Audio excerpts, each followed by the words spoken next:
better get this show on the road. Someone's gotta beat this Ace Attorney game.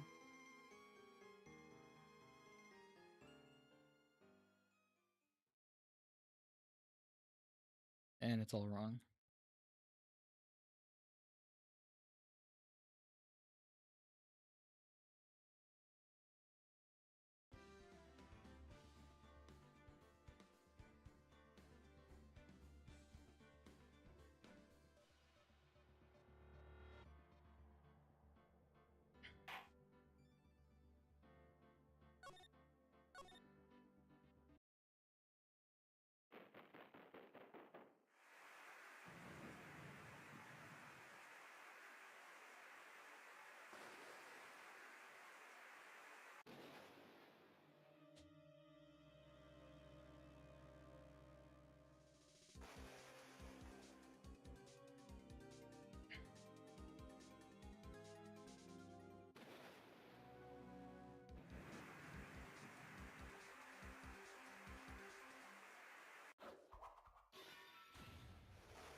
Oh, only 20 days from now.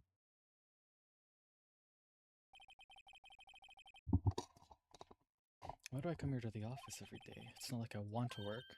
There you are, finally. Where have you been? Sister's trial is tomorrow. Who are you? It doesn't matter who I am, it only matters who you are. Famous defense attorney Mia Fey. Oh, you're not Mia Fey, are you? I'm sorry, but Miss Mia Fey no longer works here. So you are the coffee boy? I'm Phoenix Wright. Defense attorney. Right. Wait, you're the Phoenix Wright? Phoenix Wright from the Edgeworth murder case? Yes, that's correct. It wasn't Edgeworth who was murdered, though. That's a relief then. You're better than nobody. I'm sorry, I'm afraid I'm not taking cases right now. You're Phoenix Wright, right? The undefeated defense attorney? Look, I'm not accepting any new cases. Sorry, but you'll have to try elsewhere. Please, I'm out of time. Please, you have to help. It's my sister.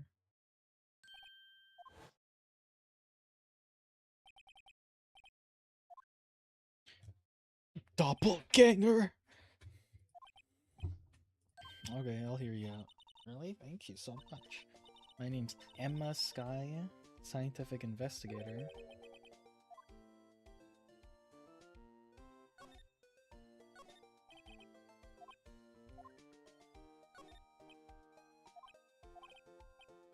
Boy was staring right at me.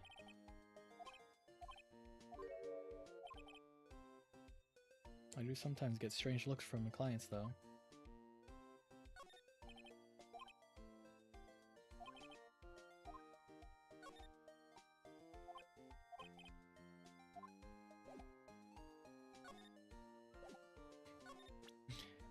Here's my badge. See this? It's my attorney's badge. Aha, well.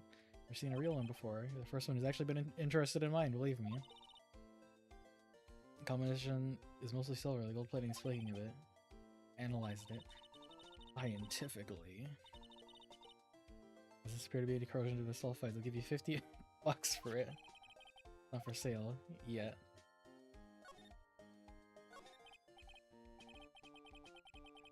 Emma, was it? You're a scientific investigator? Yes, that's right. Is something wrong? This just seemed kind of jumpy, or maybe just young? Young? I'll be 16 years old this year. Oh, I see. Wait, only 16? I'm set to be formally assigned to forensics in 3 more years. My work is becoming quite well known at my age, no less. Exactly the current position in that. Legally speaking, I guess you call me an 11th grader, but I'm ready to do my job at my age, no less. Create another future in professional and training. What's this about a case? Use a trial tomorrow? My sister didn't do it.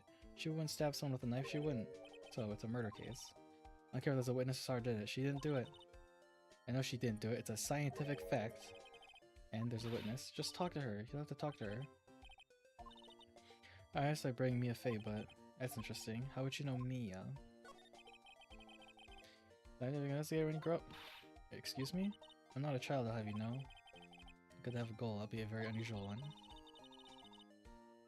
I believe investigation should be done scientifically, don't you? Yeah. She can falter for a lack of enthusiasm. Is it handled scientifically? I'm sure my sister's name will be cleared. Your sister? I've been doing research, you know. Developing a scientific method of case investigation. I'll show you when I'm done. Looking forward to it. Oops.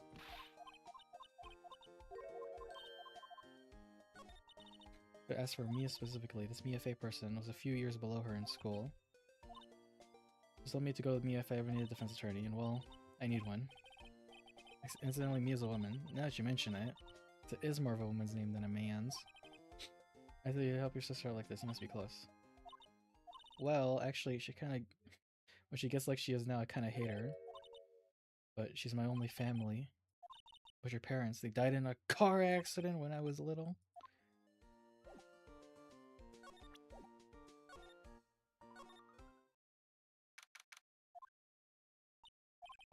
I wonder what's wrong with Emma. She's gone quiet all of a sudden as soon as we arrived.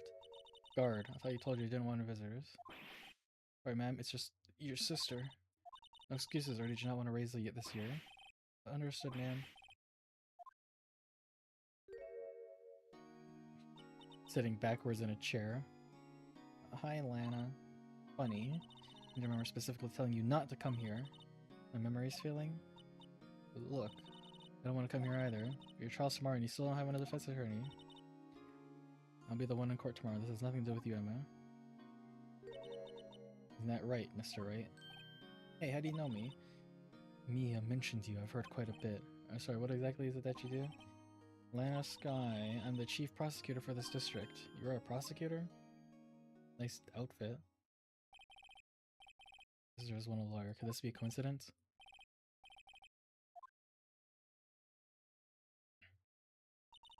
Something wrong, Mr. Wright? He's frozen in fear of the frigid Miss Lana. I'm chilling myself.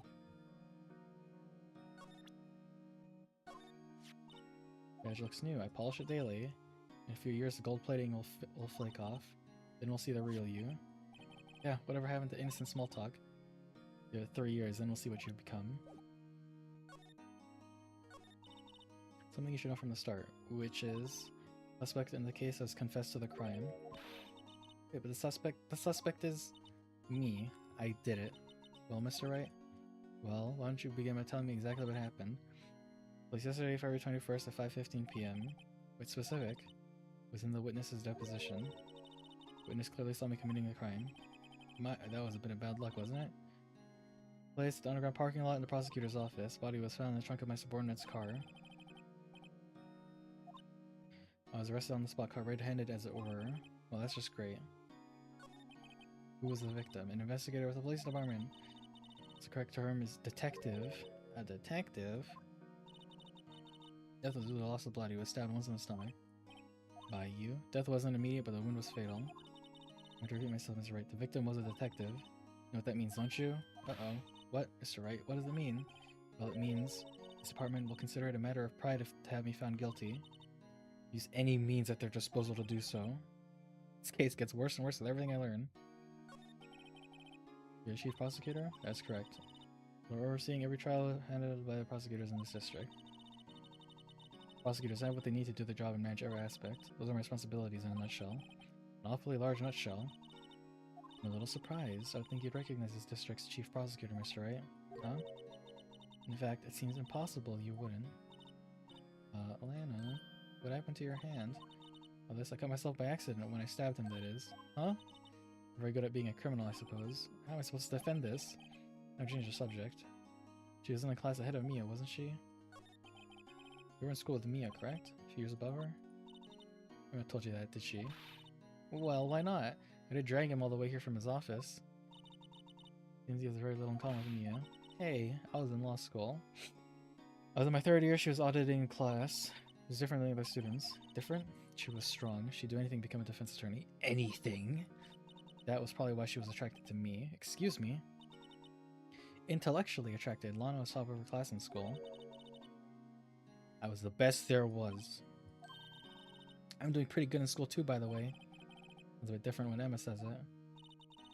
Is that right? Excuse me? As you can plainly see, I'm admitting my guilt. You have to say there's no way you can take this case. None. But Lana... Why? Why are you doing this to me? You ever think of anyone but yourself? I know you didn't do it, Lana, I know. How can you say that you did? If I lose you, I'll be all alone. I hate you! Mr. Wright, I believe our discussion here has ended. The rest, I leave to you. When you're requesting my services as your defense, there's any sleepover. Your client has confessed after all. The case is over. Right. I'll do what I can to get to the bottom of this. Something doesn't fit. It's that look in Emma's eyes. Something else going on here, and I'm about to find out what. I'm sorry, Mr. Wright. Huh? About what? My sister. She's not always like that, you know? I was never expected to be defending another prosecutor again. She's changed a lot. She used to be so gentle, always smiling. Everyone liked her. I'm having trouble imagining that. What happened to her? I don't know for certain myself. I think maybe she... well, maybe not. Sounds like there's something here that defies a simple scientific explanation.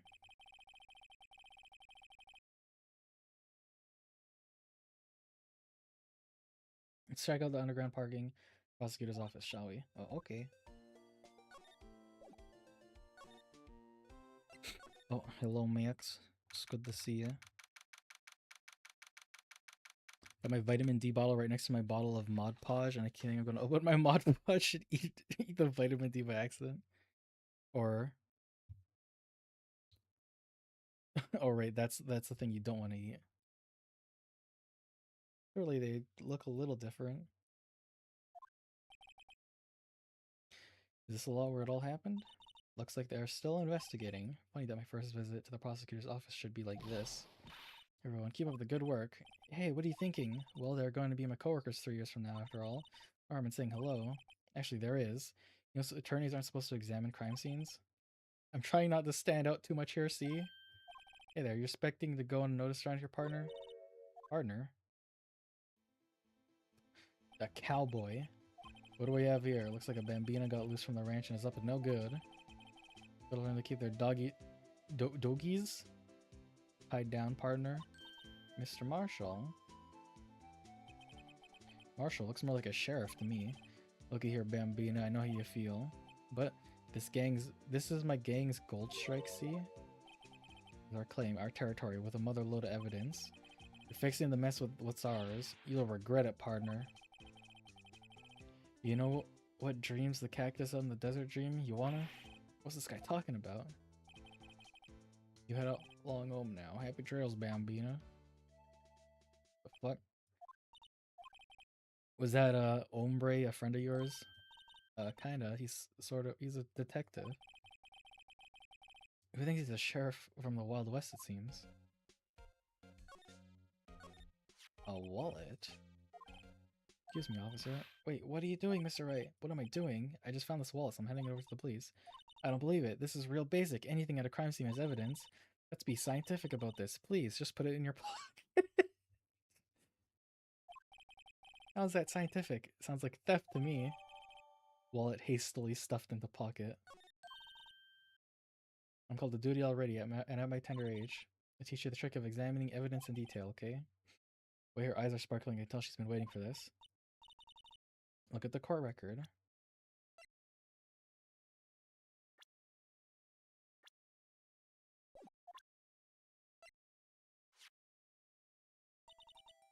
You have to be sure to examine evidence carefully on all sides.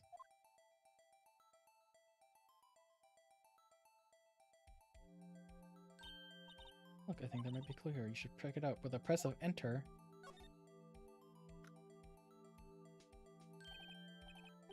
This is an ID card. Sergeant Bruce Goodman. 5842189. Isn't scientific investigation useful? I guess. I don't see what science has to do with it.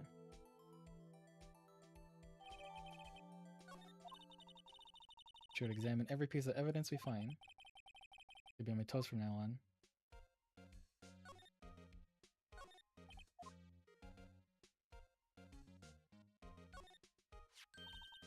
Our phone, let's see if it works. Hey, don't touch stuff we don't need to be touching. I can't hear anything. My ears! No, my ears! Maybe it's through the barometric pressure. What is she babbling about? Hey, what did you just say? See, you can hear just fine. The phone's broken. Oil drum looks like it's filled with water. It's heavy, I can't even budge it. The drummer here is on its side. Wait, I know. I'll hide in here and do a stakeout. I think I'll probably just get arrested. In fact, you might not even have to hide in the drum to get arrested. What? I'm not suspicious. Oh, I'm sure you are.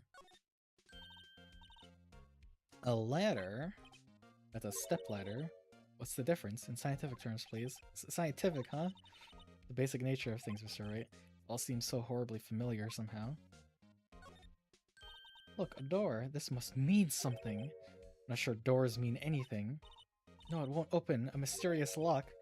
Yo, let's see what's mysterious about it. Mr. Wright, you need to learn to enjoy life more. Finish our investigations first, shall we? I kinda like this character. She's dumb, but in a funny way.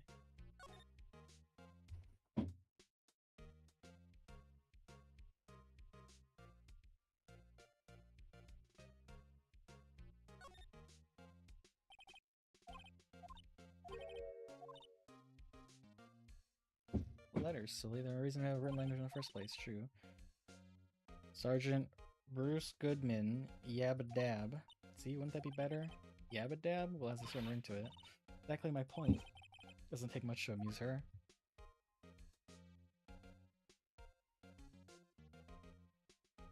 HNBM. Well, that's a weird control scheme.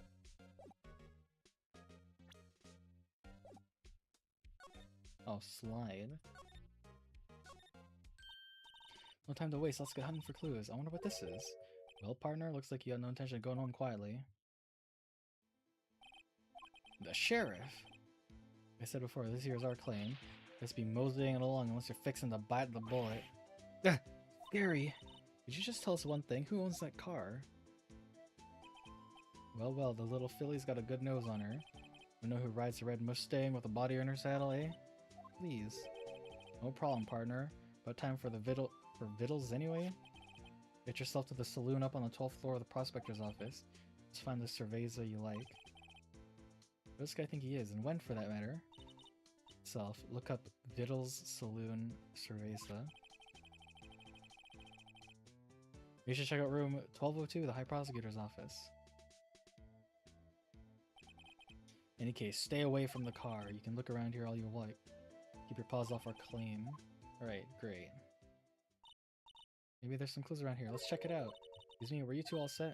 Us? Oh? What's this? She couldn't be.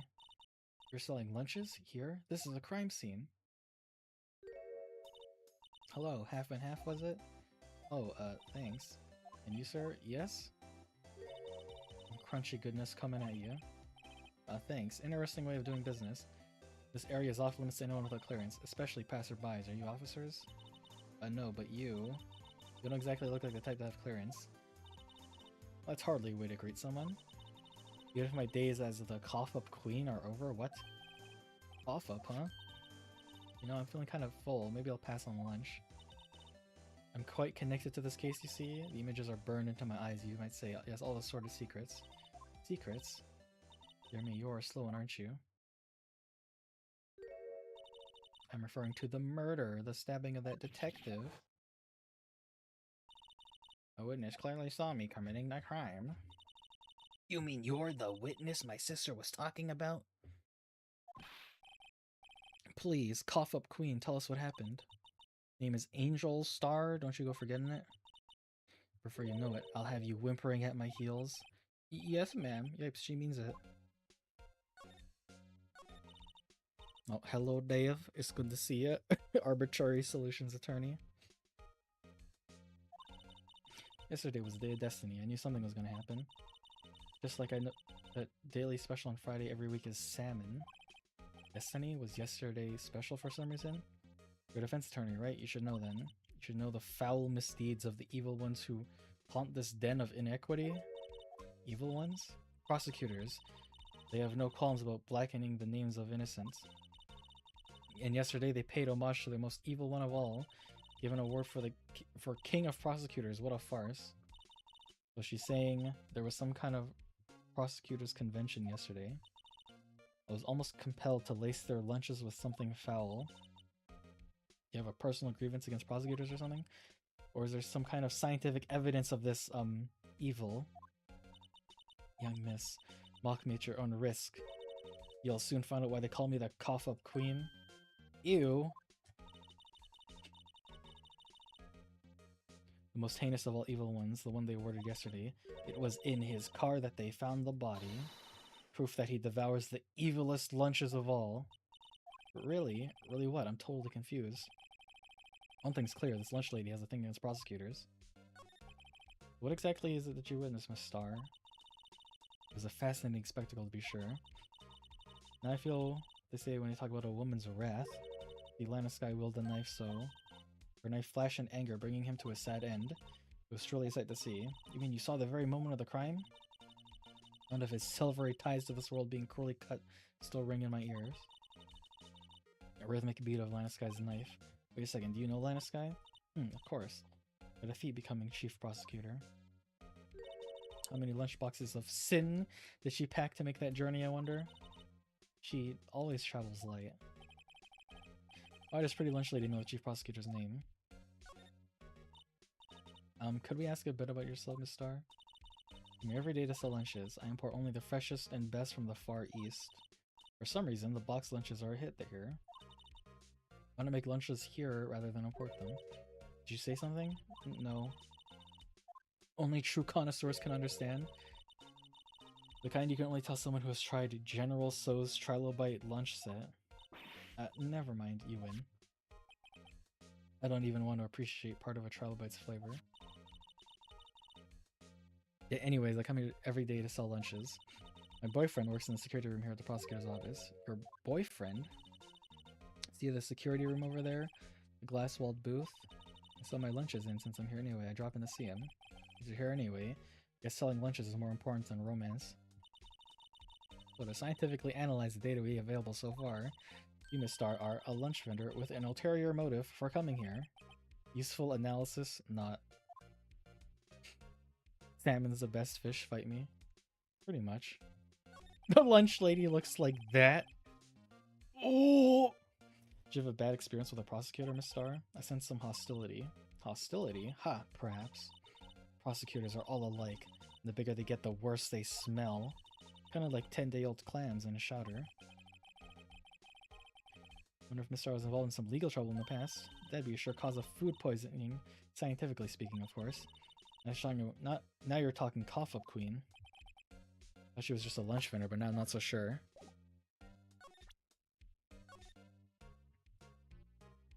Oh, it's my own badge. This is what the back of the badge looks like, and I always thought it had a safety pin. Each badge has a number carved into it, that way you can tell which attorney it belongs to. You mean you couldn't lend your badge to anyone? No, I'd be found out right away. Well, that's no fun. 826XX1. Oh, golly gee. I wonder if that's gonna be useful. Defense attorney must be able to fight. How about you? Do you think you can win? How about tackling Lunchland's Pickles Supreme Lunchbox? Oh, it's really crunchy. Box of pickles? Kind of a sad lunch if you ask me.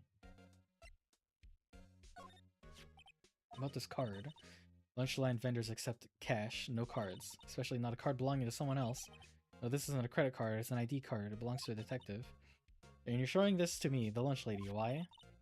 Like showing a fine honeyed ham to a detective. Why do I always feel like I'm being mocked?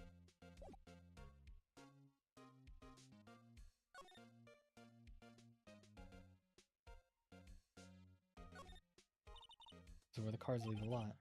Air on the ground makes it look more like an entrance. What are you talking about? It's plainly an exit. Maybe it's both, kind of a dual purpose. Aha, the theory of relativity. What? I've got to write this down. Hey, Mr. Wright. maybe you know.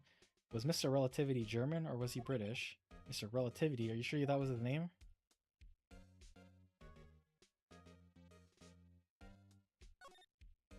This wall is in our way. It's got a faucet for water. Wait, I know. This wall is merely a facade, hiding the truth. This is no wall, but a water tank. Feel to see how this makes any difference either way.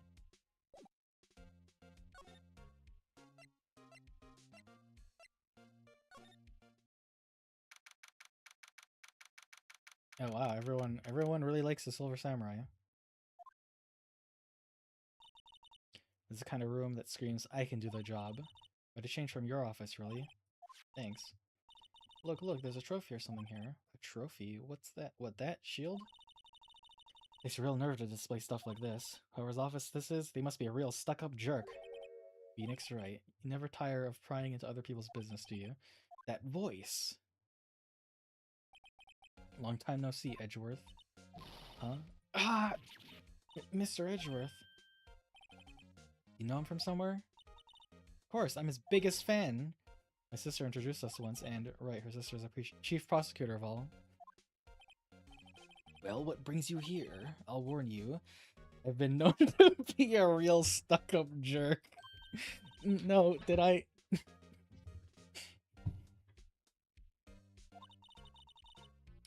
It was just Mr. Right here. Hey, don't blame me. We're just here to investigate a murder case. Murder? Body's found in this nasty bright red sports car in the parking lot. That would be my car. What of it? What? Your car? I'll say one thing, she certainly can scream. Been wondering, what the heck is this? It has a big K on it. Ugh, prosecutors. What's that? It's the King of Prosecutors trophy. King of Prosecutors? It's a great honor. They send the shield to the best prosecutor each year. What? So that K, that's... K stands for King? Yeah, you got a problem with that? I didn't design the thing. King of Prosecutors. Kind of like Employee of the Month, only better.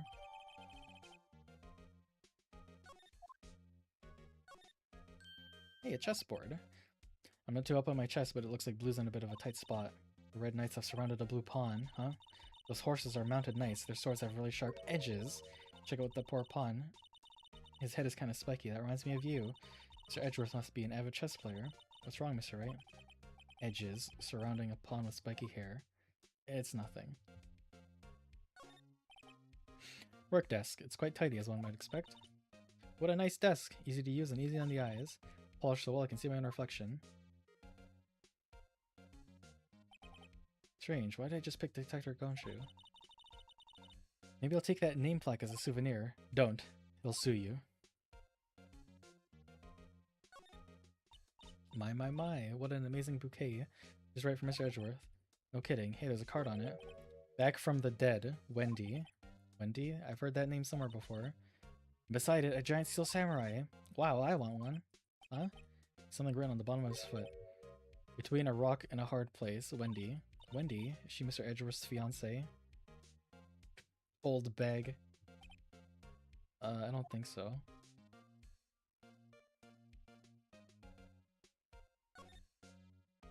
Oh, what a view. It'd be nice to have an office on the 12th floor. I guess you would feel important. Incidentally, were you to jump out of this window, the time until impact with the ground would be... Got it, approximately 3.23 seconds. That's handy to know. Ooh, cute, what a pretty tea set. I got more for the instant tea bags myself. The drawer below is filled with packets of tea leaves. They're all sorted by origin and flavor. With this royal blend, what an exquisitely splendid concoction.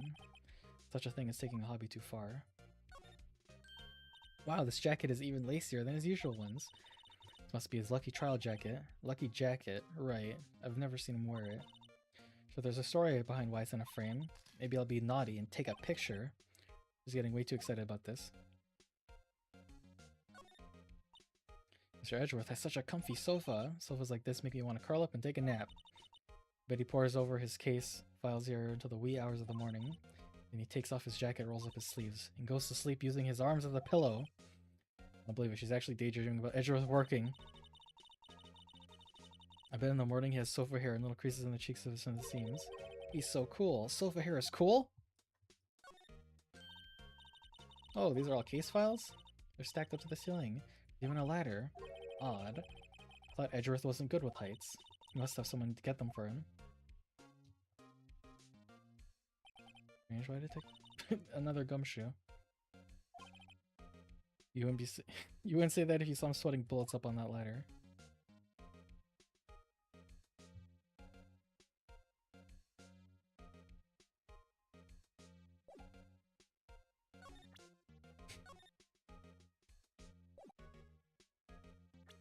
Here's my badge. I once dreamed of being a defense attorney a long time ago. What? You want to be a defense attorney, Mr. Edgeworth? Yet my path is laid out clearly before me. I have no time to reflect on what might have been. So basically, this says you were the best of the best last year, huh? You could take that foolish grin elsewhere, right?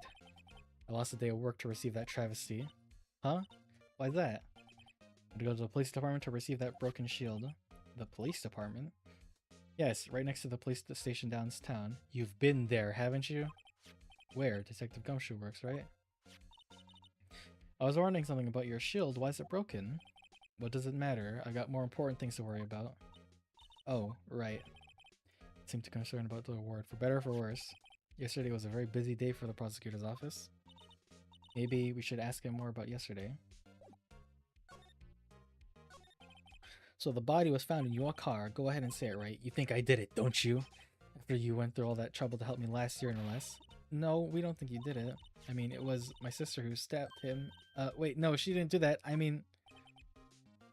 Wait, so you're the chief prosecutor's little sister then? Yes, sir. MS Sky. It's nice to meet you again. That didn't sound forced at all. Now I remember, you've really grown. I'll admit it was a surprise for me too. I think my own car would become the scene of a murder. More surprising still, I'm being forced to prove my superior's guilt. I can understand— Wait, what did you say?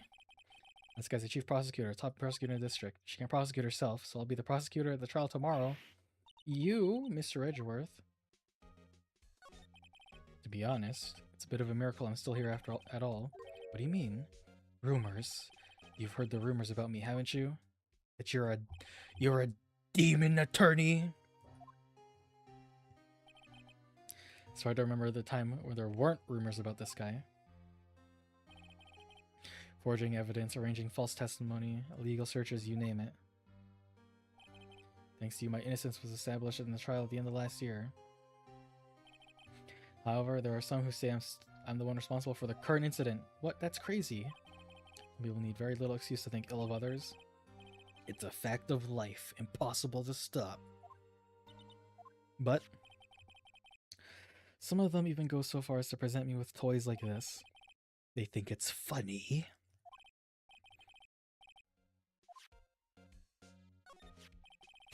It's funny how they make a big deal about the badge with the serial number. In a future game, an imposter defense attorney gets away with using a bad fake badge. Chief Prosecutor Sky. We worked together on a case 2 years ago. It was my first big case. That's right, I remember. 2 years ago. I wasn't even a lawyer yet. Since then, I always felt like she was looking out for me. Here's I was mistaken. Mistaken? I mean, I know she wasn't the warmest person, but I'm sure she felt some responsibility for you. Then why? Why did she stab someone in the trunk of my car? Not only that, she stabbed him with my knife. What? Your knife was the murder weapon? To be specific, it was the knife I keep in the toolbox in the trunk of my car. No prints. Edgeworth. Are you sure you didn't do it? Come on, can't you take a joke? You have a strange sense of humor, Mr. Wright. Tell me more about yesterday, the day of the murder. Yesterday was annual cleaning day at the prosecutor's office. Cleaning day? Working with the police department, we sort and file all the evidence for the solved cases. We call it evidence transferal. Wiping your hands of old cases, in other words. Oh, and another thing. I saw you do it. The ceremony was held in the police department. The annual review awards for outstanding police officers and prosecutors. And that's when you got the shield. I was at the police department yesterday afternoon. I got here 5:12. That's very precise. People like myself and Mr. Edgeworth pride ourselves on our precision, Mr. Wright. No, I place little faith in my memory. The only thing I trust is solid evidence. The parking stop I got from the underground lot. The murder took place at around 5:15. So the murder happened right after you got back. What, right? I'd appreciate it if you direct that suspicious glare elsewhere.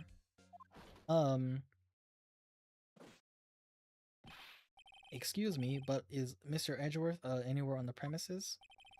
I'm Edgeworth. What is it? I'm here, sir, at the request of the chief, sir. I've got your report, sir. Report? What? Did you find any evidence in the case against Chief Prosecutor Sky?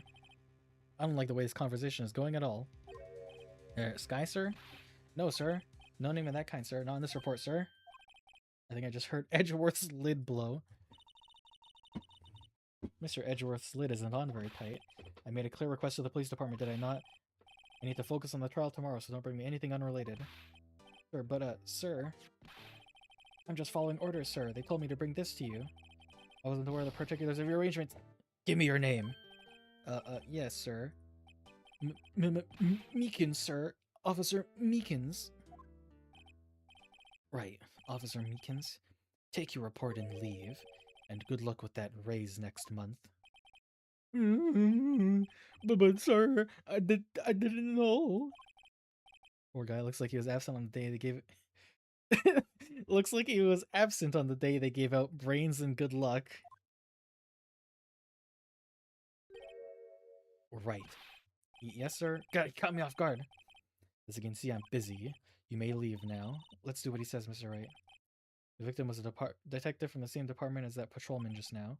Go down to the police department. You can ask more there. Thanks.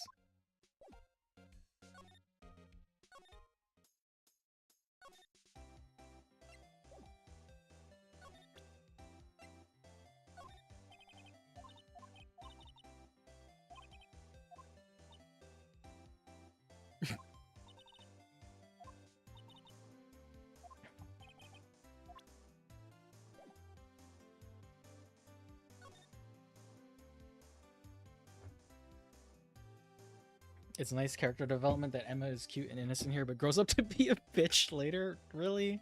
Dang.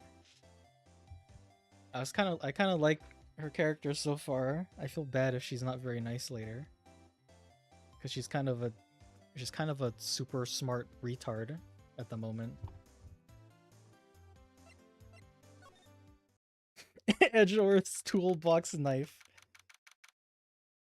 Duct tape and garbage bags. Yeah, we just got some cyanide pills and like a chainsaw. Ooh, we're finally here. Why would they put the police department so far away from the prosecutor's office? Beats me. It took almost 30 minutes by taxi, and traffic wasn't even that bad. The police department, huh? Only ever been to criminal affairs next door, huh? Hold on, what's that? It's the Badger. This fucking music. Disturbing. Why does it undulate like that? Oh wait, I know. This is the Blue Badger. Trying to make him the police mascot. Wow, Mr. Wright. You sure know a lot about the police. Still, he does seem familiar somehow. Get the Blue Badger. Who's that next to him? Someone appears to be dancing with the Blue Badger. Uh-oh. He noticed me. He sure is running over here real fast. Hey pal, what are you doing here? That's my line, Detective Gumshoe. Specifically, why were you dancing over there? What? Well, at least he doesn't seem busy. This is our chance to get information. Hey, I'll have you know I'm a very busy man, pal. I was wondering about that. What? The Dancing Blue Badger? It's my masterpiece! He's got the fucking murder print on his face. You made this, Detective Gumshoe? The chief threw together some designs and I did my thing, pal. Nice work. It's battery powered, so it can go anywhere. There's no switch, so it just dances until the batteries die. Poor Blue Badger. Fated to dance until he drops. Work of art.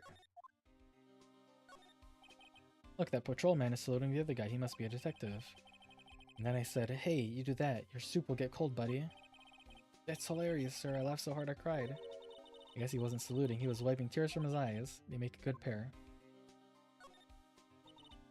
Mr. Wright, do you know why patrol cars are painted black and white? No idea. Why? I think they're designed after a panda. A panda?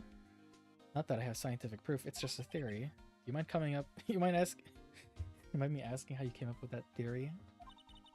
It was when I was on a school trip. I saw a patrol car and it came to me. We had just been to the zoo, see? What about zebras? You don't have those at your zoo? Polis. I always get excited when I come to the police station. Why is that? Just feels like I've jumped into a movie. Huh? You know, with all the police and criminals? Well, I don't know if this is all that exciting. Sure it is. Look at those two officers over there. They're probably talking about the latest bust. Funny, I thought they were talking about the weather. The banner here is announcing the crime-fighting campaign. Nice slogan. I wonder if they'd be selling fingerprint sets. I don't think it's that kind of campaign. What family wouldn't want a set at home? It's good for finding out who snuck into the cookie jar. I think most families can figure that out without extra help. Usual wanted posters are hanging up on the bulletin board here. Do you know this face? If you do, dial 911. You know, Mr. Wright, I always thought it was kind of funny. I've never seen anyone who looks like the people in these posters. They hardly even look human. She has a point.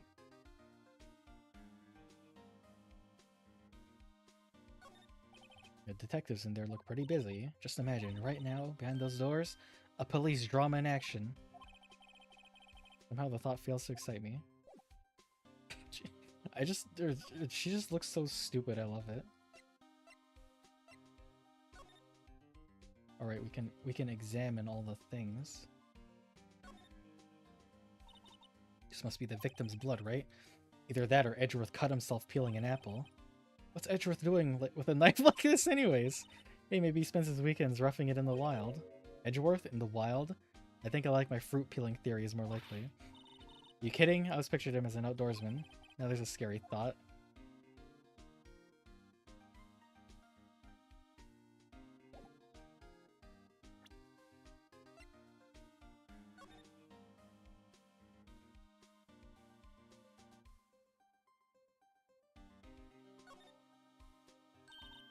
Hey, check it out.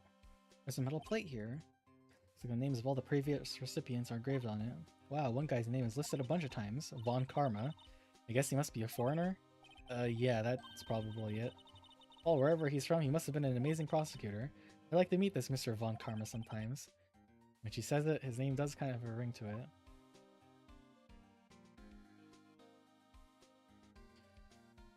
it. Mega Fist!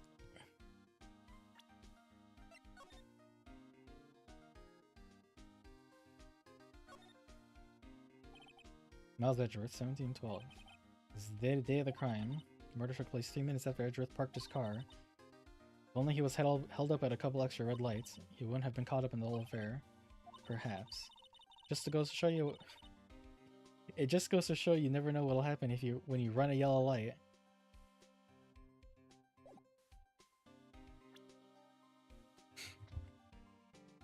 Look at character in Apollo Justice. I think she's more fun and cool in the sequels than in here, but she's fine here too. Did her character arc well, even if it's simple? Okay. With her, I can see her keeping her job. Unlike Detective Gumshoe, I find it impossible he still has a job throughout the series. Out there in the... this hounds in the wood.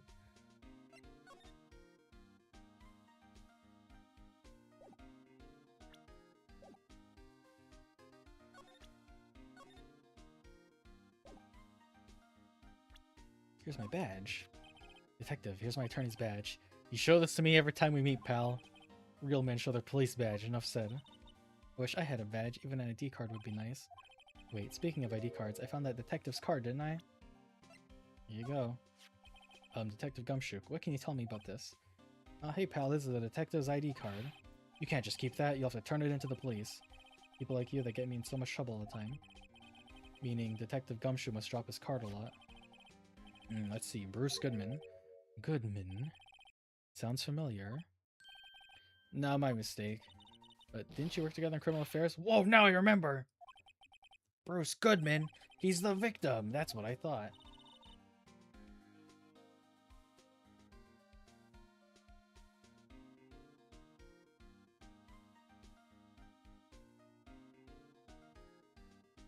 Can't you tell us more, Detective Gumshoe?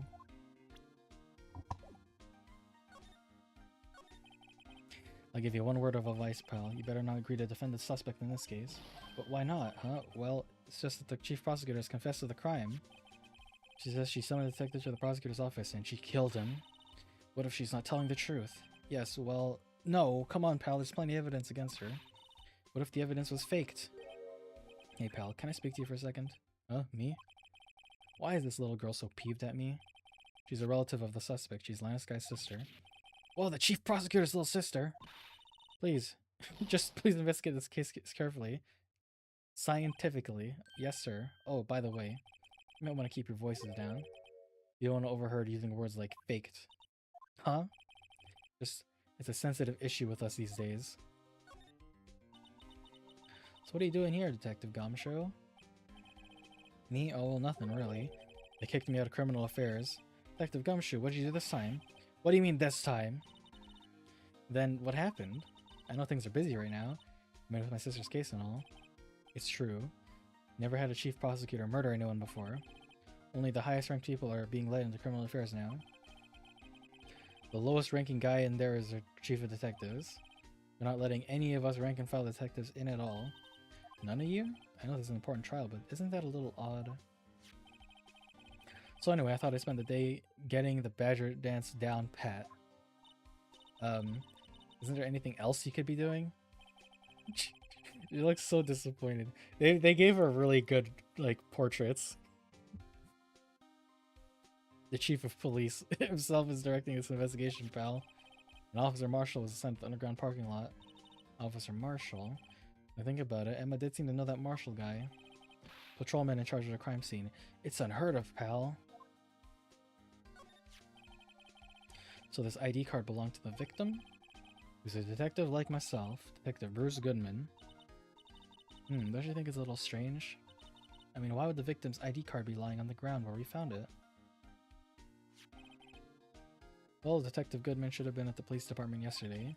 There's evidence transferal for a case he handled 2 years ago. Evidence transferal? Mr. Edgeworth mentioned that too, but Detective Goodman was killed at the prosecutor's office. Well, that's the thing. It's hard to say this, but word is that Chief Prosecutor Sky called him out there to the parking lot.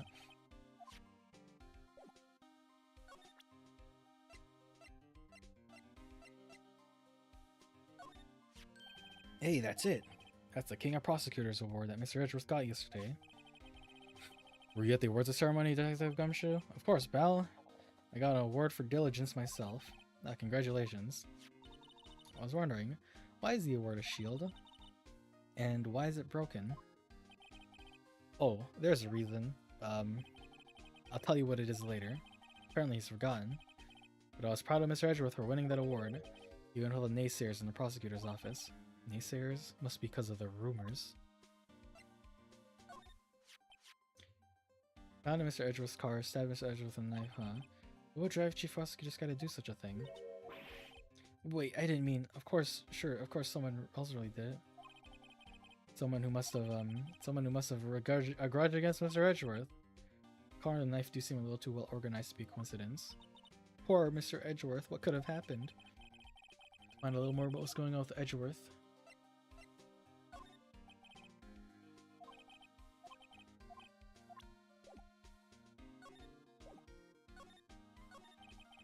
He's in a tough spot again. Again?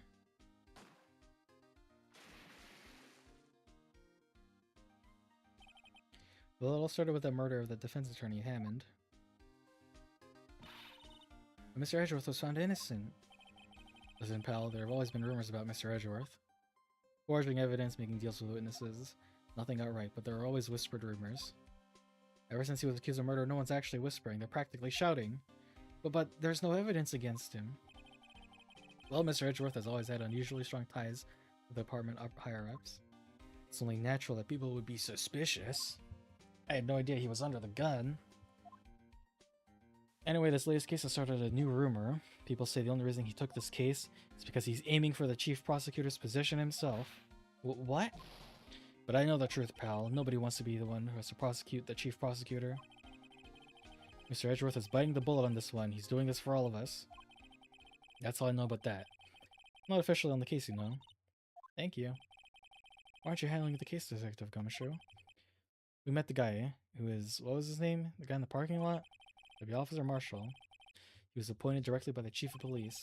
Officer Marshall? Is he some kind of Wild West sheriff or something? No, Jake Marshall is just a regular officer from West LA. For a moment there, I wasn't sure. Okay, let me try to make things a little easier for you. Show them this and I'll let you examine the crime scene, maybe.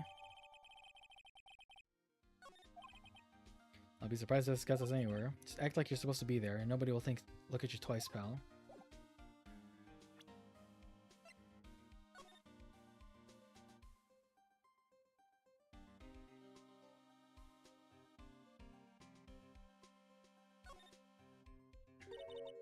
Something's been crossed out. Maybe it was a letter or something, Detective Gumshoe. Let's see. Annual bonus, $20. A couple zeros are missing. No, that sounds about right. At least in the detective's case. Maybe I should rethink my career as an investigator.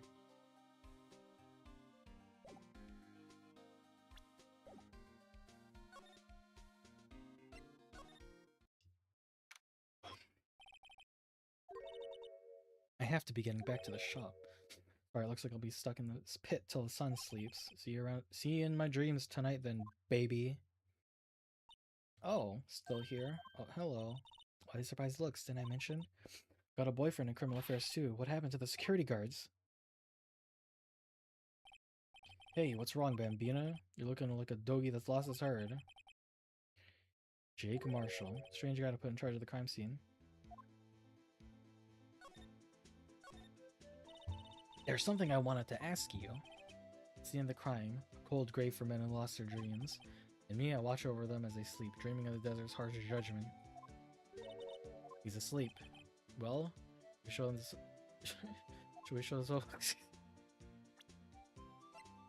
Here. Oh wait. I have to present.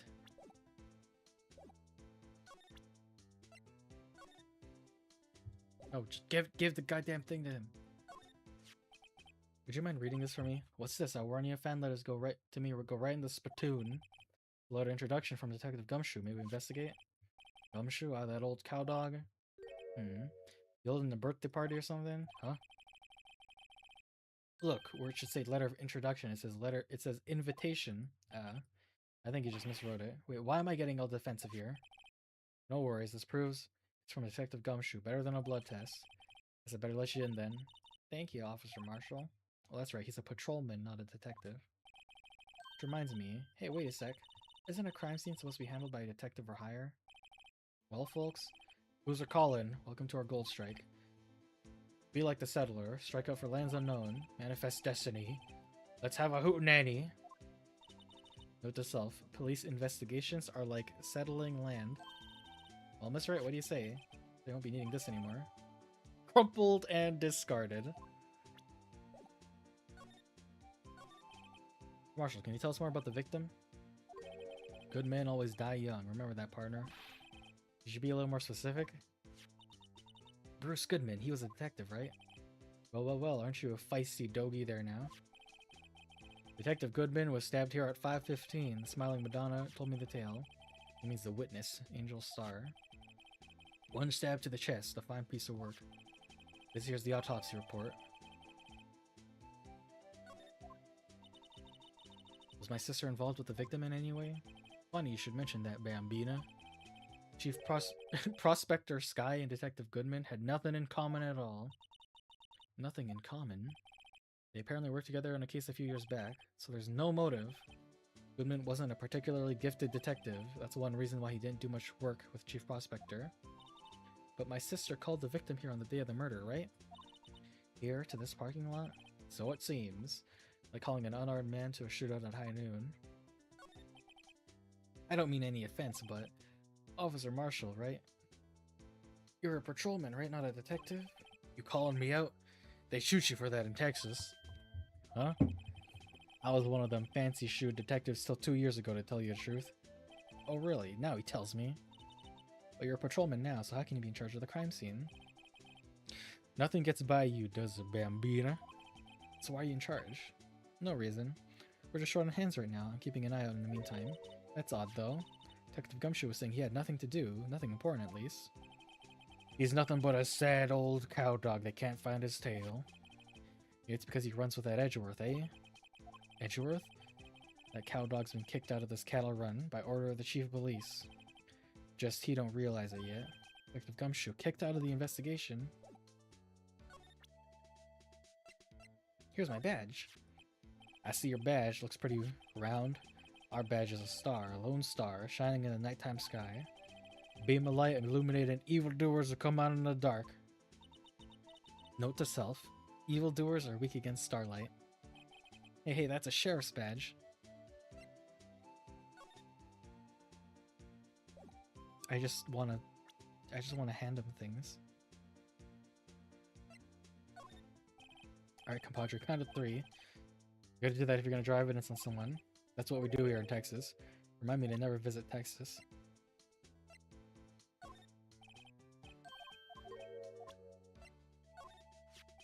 Ah, toy shield. Suits the boy well.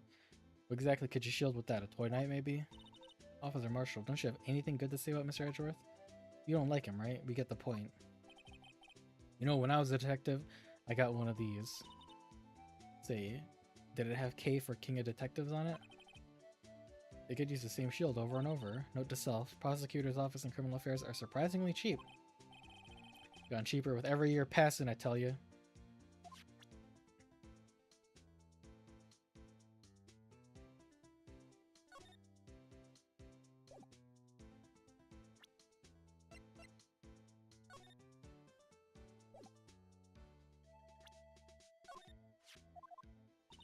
Oh, oops. A trot? Madonna tells me the crime occurred 3 minutes later, so it seems the chief prosecutor was lying in wait. Maybe waiting for a prince to ride in on the bright red horse. So what you mean is, the killer intended to use Edgeworth's car all along. Bruce Goodman, 36 male. Date and time of death, February 22nd, 21st.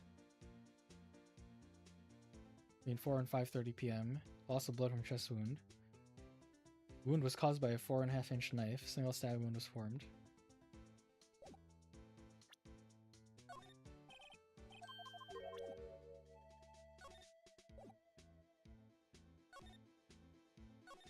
Slide to the right. A block. This area is reserved for prosecutors. Defense attorneys are relegated to B block. I dream of the day where I'll be able to park my car here. I'll go over to B block and buy my hamburgers from you, Mr. Wright. I'm not planning on giving up my job that soon.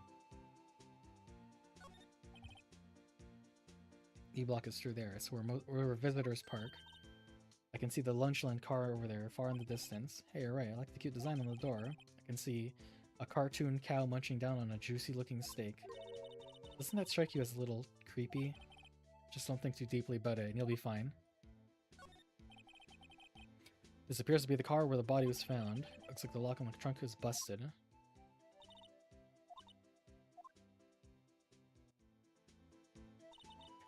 Quite a luxury car. It screams, I have money to burn. Yeah, prosecutors get the big bucks. This rope, is it? Yep. They laid it in the outline of the victim's body. So wait, the victim must have died when the killer closed the trunk on him. You've got to be the only person I know that would come to that conclusion. What's this? It looks like a note of some sort. Look, something's written on it. 675 122. Oh, 7S? Sure. There's a name printed above that. Goodman. Maybe it fell out of his pocket when he was killed. What does that mean, Mr. Wright? How am I supposed to know? Note to self, for deductive reasoning, go to Edgeworth, not Wright. I'm sure Edgeworth wouldn't know what this means either. This looks like a cell phone. Scientific analysis would suggest this belonged to the victim. Can't think of anyone else it would belong to. What's so scientific about that? Should we check it out? Check it out! Check it out! She has a boyfriend. Oh my god, she's taking control!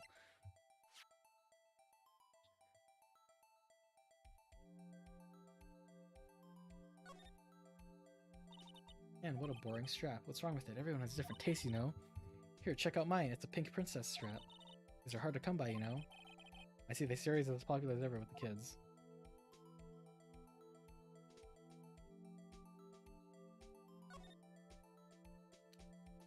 This phone is still on the redial screen. Redial, Mr. Wright. Most phones keep a record of all the calls you've made and received. Just press the blue button to display the last number you called. Convenient, isn't it? Surprised you didn't know about it. Sorry to disappoint you, but even I know about things like redial, huh? Well, I'm sorry, it's just, you never know with people from your generation. Whatever, let's check this phone out.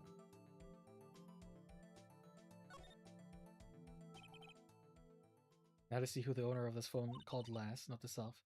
The defense attorney doesn't think first, he just pushes the button.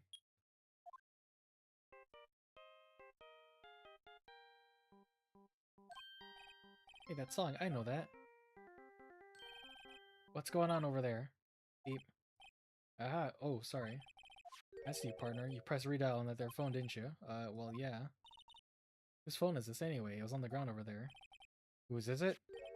It belongs to the chief prospector, Sky. What? It's my sister's? She apparently dropped it when she was taken into custody right after the crime. Look, the last call was made right when the murder occurred. Looks like she was fixing to call someone. She only spoke for a few seconds according to this. Who did she call? No idea. Sorry, partner. I got a question for you, partner. I heard a phone ring now. One of those newfangled ringtones. Oh, sorry. That was my phone. What? Your phone? Yeah, it's kind of strange, but someone called me right as we picked up the other phone. A wrong number. If you're not lying, they shoot you for that in Texas, partner. Uh-oh. I've incited the wrath of the Lone Star Patrolman.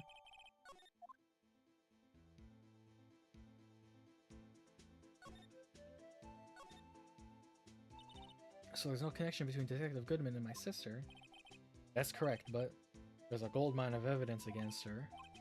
And the prospector tomorrow is none other than Edgeworth himself. I'm afraid your sister's fate is decided, Bambina. Many condolences. Officer Marshall? Yeah, Bambina? How can you say that? You and my sister, you were... Is there something about this cop and their sister I don't know about? I apologize, Bambina. Something must have gotten to me. Maybe it's that dry wind that's a-blowing through the prospector's office. Dry wind or ill will. Someone's up to something here, but who? Suspicions about Mr. Edgeworth have been flying over for nearly 2 years now. Forged evidence and arranging testimonies, you mean?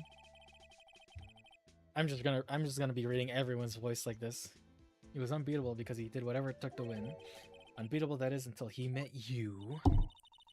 But rumors are just rumors, aren't they? These are prosecutors we're talking about. Evidence is everything to them. Follow the rumors about Edgeworth to their source, you'll find one person. They're off limits. Untouchable, you might say. One person, who? Hate to say this, but it's your sister, Bambina, Chief Prosecutor Lana Sky. What? My sister? Edgeworth couldn't rustle all those cattle by himself. Some people load their guns with bullets, some people load them with deals. Thing is, Edgeworth was making deals to win trials? Where there's gunshots, there's bound to be bullets, what the old-timers say. There's a big old secret hidden around here somewhere. Everybody knows it. That way Detective Gumshoe was taken off the case. You target him because he was closest to Edgeworth. So, well, how are we doing, Mr. Wright? Guess we've got some clues. An autopsy report, note from the victim and a cell phone. So you think he'll be okay? Well, the only thing that's still bothering me is Lana confessing to the crime. She says she did it. I can guarantee that she's not the criminal. By the way, Emma, I know the song your phone plays when it rings. It's the Steel Samurai theme song, isn't it? That popular TV show for kids? The phone that rang earlier wasn't mine. It was yours. At 5:18, just after the murder took place, your sister called you, didn't she? I'm sorry, can you tell me what you talked about? She hung up right away.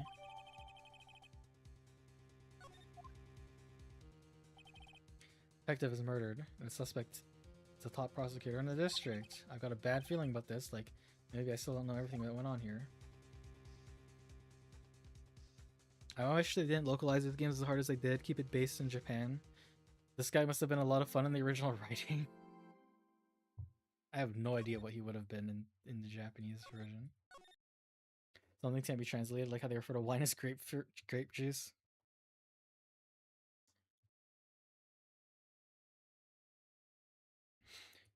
It's a mad cow disease. The cow eating a cow. And the phone is our last of the Gen Z generation to own a flip phone versus an iPhone. Never had a flip phone myself. How did the investigation go yesterday, Mr. Wright? Frankly, there's still a lot of gray areas. Or rather, the whole thing is one big gray area. Don't worry about me, no matter what the outcome. I'm ready to accept my fate. I believe in you, sis. Mr. Wright, let me offer you a word of advice. The defense attorney should never believe their client. The defendant is called to the trial because they're suspected of wrongdoing. Never forget that. Remind me a lot of Mia. There's one decisive difference between you and her. And that is, you're not a defense attorney. I believe it's almost time for the trial. Good luck, Mr. Wright. Try without Faye helping me. No one's going to bail me out this time. I'll be alone in there. I'll have to discover the truth myself. Let's do it, Mr. Wright. I'll be with you the whole way.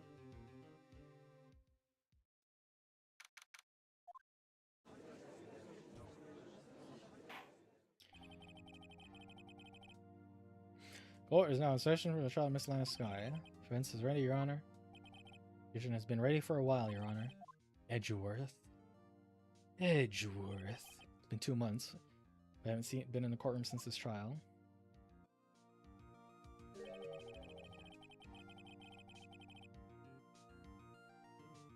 I have that personal feelings will not be a part of proceedings today, Mr. Wright.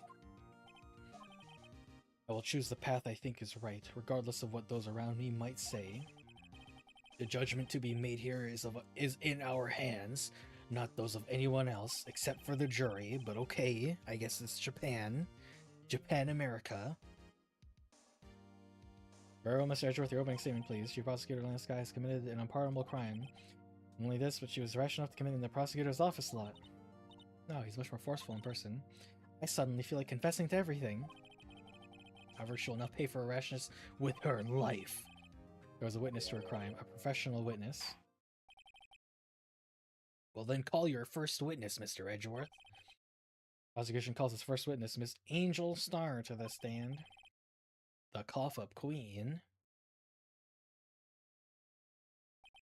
Haven't I seen you somewhere? You ordered the caviar lunch, right? Ho ho, caviar! I've never eaten caviar before! The judge is really wolfing it down. And for you, I have a fiesta bowl. Thanks. Will the witness state her name and profession? And you, sir? Did you order the fingerprint lunchbox? It is too early for lunch. Your name and profession, please. Well, Your Honor, how does it taste? So this is why everyone raves about caviar. It's so tasty it hurts! I always thought caviar would taste like pickled tapioca. What the heck does pickled tapioca taste like? I'm developing dyslexia. Name. Profession. Now. Me? The name is Angel Star. Don't go forgetting it. I find myself running Lunchland these days. Is that what you wanted me to say, Mr. Edgeworth? Very well, witness. Please describe the incident to us. The prosecution will wait. I'm not finished eating. Hurry it up. Very well, Mr. Edgeworth. As you know, we usually call on the police to provide a description of the crime. Your Honor, as Mr. Edgeworth has said it to the court, I am a professional. What does exactly that mean? Till 2 years ago, Miss Angel Star was a special investigator for the police. She was a first-rate homicide detective. What? Miss Star was a detective? Ah! I know who you are. Cough up Queen Angel Star, Your Honor. Long time no see. Very well. You continue with your description, Miss Star. Just who is this lady? If I might have the court's attention over here. The parking lot at the prosecutor's office is divided into 2 blocks. A block is for the prosecutor's office personnel. B block is for visitors and clients. A chain divider separates the 2 blocks. Let's keep prosecutors from taking up keep visitors from taking up prosecutor space.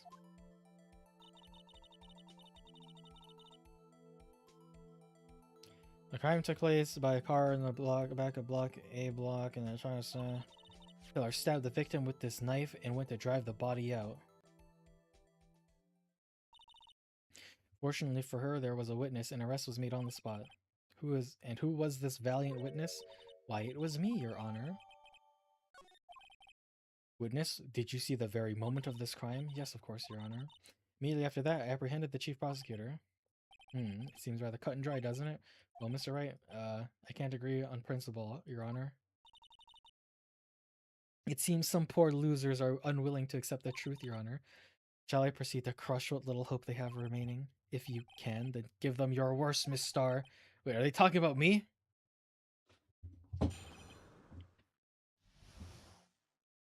There's a jury in the court system or Japanese court system. the cold hard facts in the Ace Attorney. The series is so well known for. Juries briefly introduced at the end of the 4th game. They dropped the concept entirely after that. Feels pointless to give a choice of you being the jury in a trial. I don't see why. Oh, what? You get to be in the jury? Is that what? Crazy.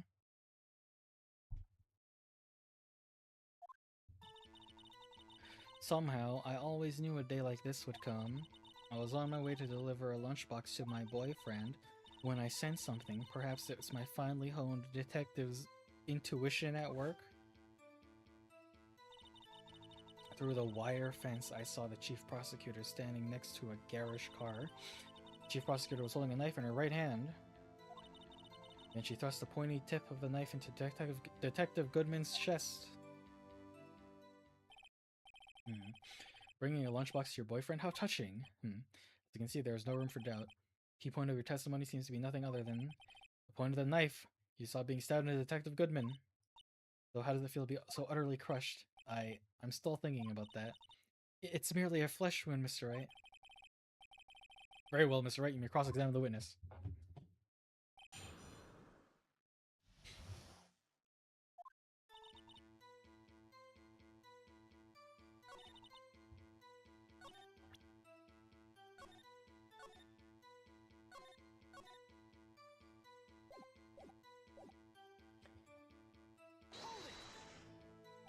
How did you know? I respect the prosecutor's basic abhorrence of crime. Yet their methods are ugly and twisted. Twisted methods will always lead to tragedy. The lunch lady's uninformed opinion is duly noted, given that they are used to erasing inconvenient evidence at their whim. Killing off a detective that knew too much is merely an extension of that. Miss Starr, do you have something personal against prosecutors? I felt that I had found my dream job when I became an investigator, and if I hadn't been laid off by those prosecutors over there, I'd still be one. Laid off? She was fired. To me, prosecutors are nothing more than worms. That said, I am a pro. You know, my testimony is unbiased and flawless. Very well, you may continue. Who was your boyfriend? This boyfriend, he's the detective? Not that boyfriend, the security guard. That boyfriend? You have several? Yes, this boyfriend and that boyfriend and the other boyfriend. Care to join? The yet another boyfriend is still open for applicants.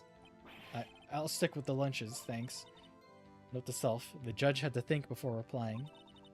The security guard room is in the lot. In A block. It's all on the 2nd level, so you can see everything from there.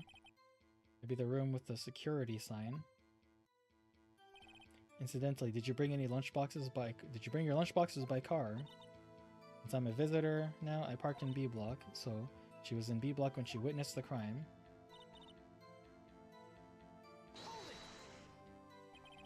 You sensed something? So you're saying you had a premonition of the murder? It felt like, how would you say?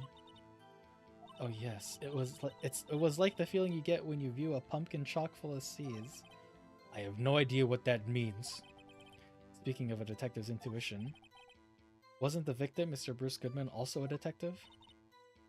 Yes, well, He was like a young cheese.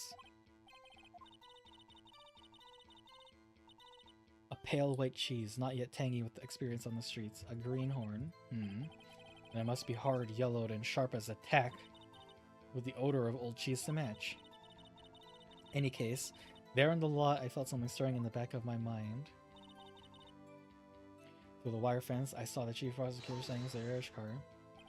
By garish car, you mean Mr. Edgeworth's car, yes? Mr. Edgeworth's? Incidentally, the knife which the victim was stabbed was also Mr. Edgeworth's, wasn't it? Indeed it was. What an odd case this is. And the person you saw, you are sure it was the defendant? I saw her no further than 30 feet away. I am certain it was her. She's telling the truth, we're doomed. Just do what we can. If you don't have any proof, you can always nitpick. Witness! In your testimony, you clearly stated the following. Prosecutors are nothing more than worms. Ergo, you are a biased witness. You want to keep those silly opinions to yourself in the future, rookie? Rookie? Unless you're willing to risk the consequence of doubting me. I'll fry you like a fritter, crispy on the outside, chewy on the inside. That was inspiring. I believe I've heard that tagline elsewhere. Could you cry plagiarism? I may be relegated to the lupus of lunch lady, but my instincts are honed. A photograph? You took this? The moment I witnessed the crime, my reflexes took over and snapped. I took a picture. In fact, one of my lunch boxes is rigged with a camera. Suppose it's more exciting than just hanging it around your neck. Witness, why am I only seeing this photograph just now? You think I'd show it to your prosecutor? Think again. My boyfriend works in the photography division of criminal affairs. Well, this most certainly is the defendant. Unmistakably Lana Sky. So what was the defendant doing at the time? Tell me more about the knife the suspect was carrying. Well, I'd say the blade was about 4 inches long. Is that right, Mr. Edgeworth? This is your knife after all. Yes, that's about right. Prosecutors are by nature well versed in the location of a man's vital organs. I'm sure it was easier than boiling an egg for my egg salad surprise set. You can't testify as her ability to kill... You can't testify as to her ability to kill an egg? I mean, a person? Perhaps a chicken salad set would have been a better metaphor. The defendant was holding a knife. What then? She thrust the pointy tip of the knife into the back of Goodman's chest. Tell the court why you didn't try to stop this crime. You did see her raise the knife to strike. The defendant has a point. Unfortunately, by the time I realized what was going on, it was already too late. Too late? Yes, at the next moment, the chief prosecutor brought down the murder weapon. I see. It's only a flesh wound, Mr. Wright. We can make it. You said that before. Anything else? Scientifically speaking, Miss Starr's testimony is flawless. Sounds pretty fatal to me. What do we do? Is this it? Is my sister guilty? Let's keep our heads cool and press the witness a bit, shall we? For some reason, having her panic next to me makes me calmer. Don't smile like that.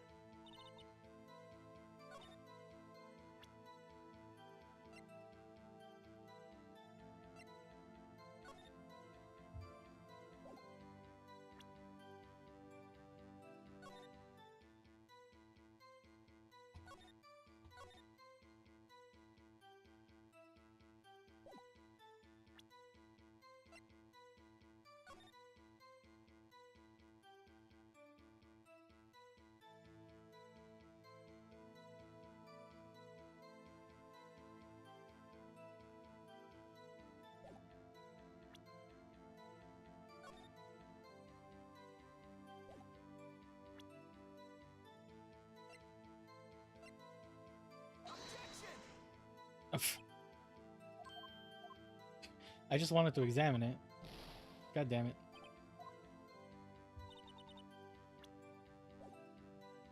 Hold on. Let me save so I don't have to redo too much of this.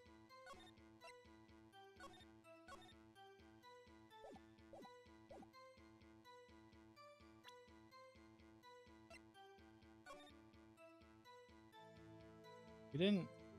Did we really examine this? No, I don't think that's gonna help.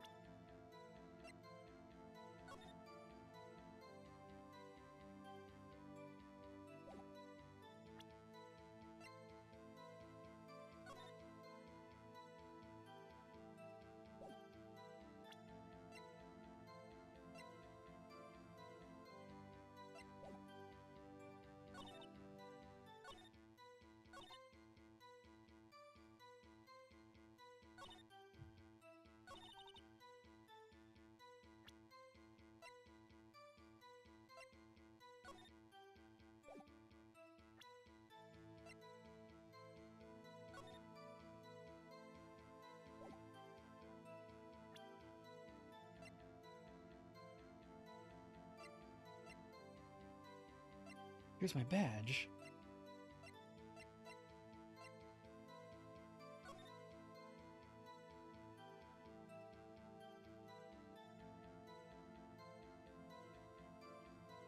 So the only thing I can see now is that she's wearing gloves.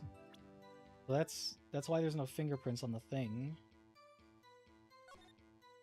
But she has bandages on her hand.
I actually have no idea what they want me to do here. Is it the fact that the knife barely has any blood on it?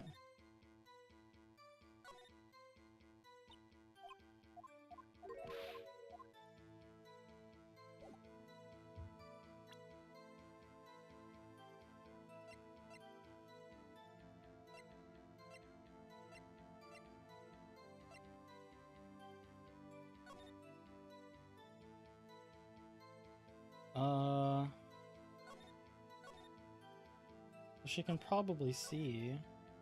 That's not an issue.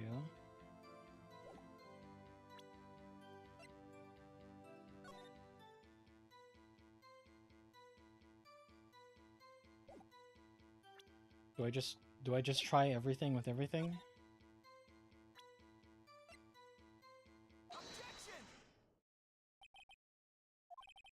Oh, was that the right one? Thomas guy stabbed the victim with a knife. I've already said yes. To order on my finest salmon swirl lunch. But isn't that odd? Look at this photograph. This is the photograph you took at the very moment of the crime. Why is Mrs. Sky not holding a knife? Ahem. Sir Edgeworth, your thoughts? Objection. That had to be the weakest objection ever, Edgeworth. Yet it was stronger than your ever-feeble mind, Mr. Wright. What do you mean, Mr. Edgeworth? Photograph was not taken the moment before the stabbing. It was taken the moment after the stabbing. And how can you tell that? Blood splatter. The dark crimson stains on the chief prosecutor's coat. That's a black and white photograph. Yes, it could be hard to tell, but this could be blood. Well, Mr. Wright, I see no problem here. No problem except you. Wait, are you gonna just sit there and take this kind of abuse? You got a better idea?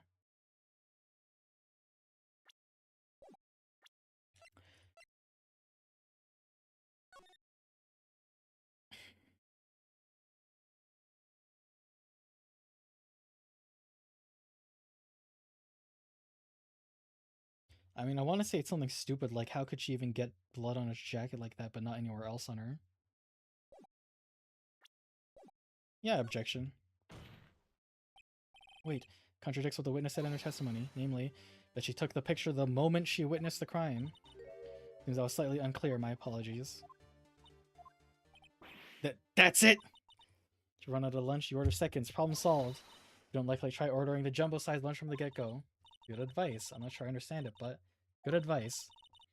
I didn't have time to stop her. Prosecutor Sky was cold calculating like a robot. She killed without pain or remorse. It was a premeditated murder. Premeditated? How do you know? You had Chief Prosecutor's hands on the photograph. Well, are those gloves? Surgical gloves made of thin rubber, most likely. Why would she have those on? Was not premeditated. She would not be wearing those gloves. Blech! Those gloves do seem to tell a tale of premeditation. Premeditated murder, a serious offense. Witness, add this to your testimony.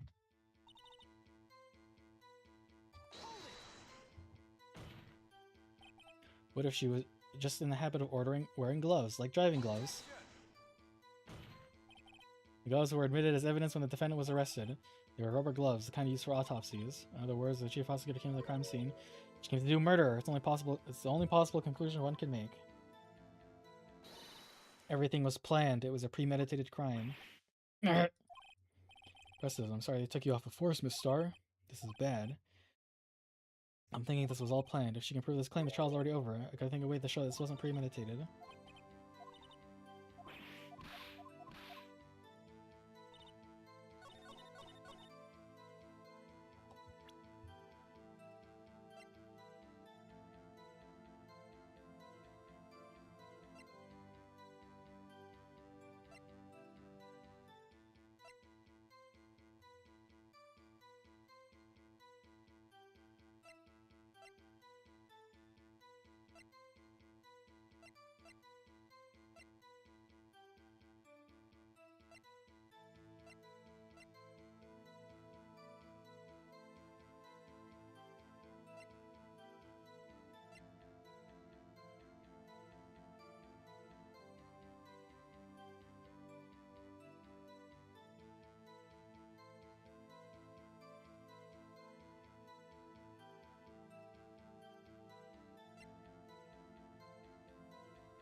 Oh, whoops, I haven't been reading the chat, haven't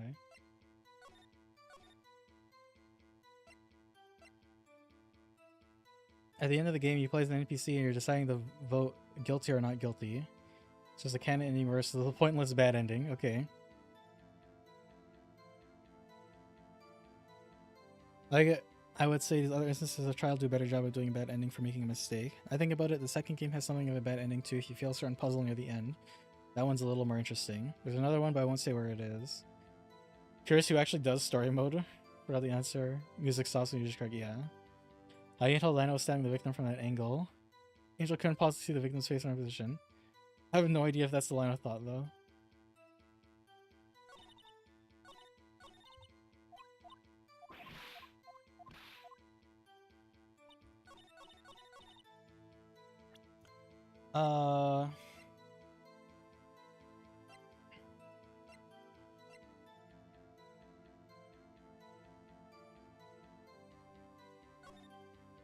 So what proves it wasn't premeditated?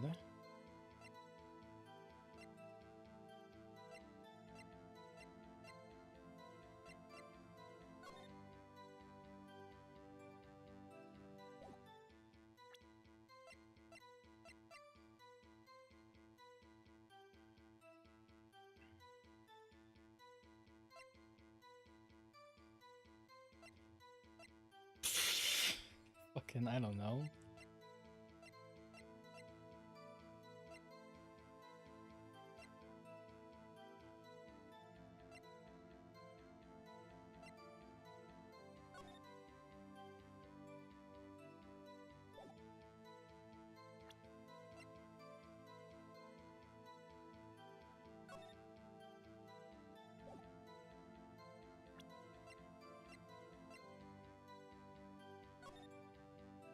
Six, 7, S, 12, 2. 6, 7, S.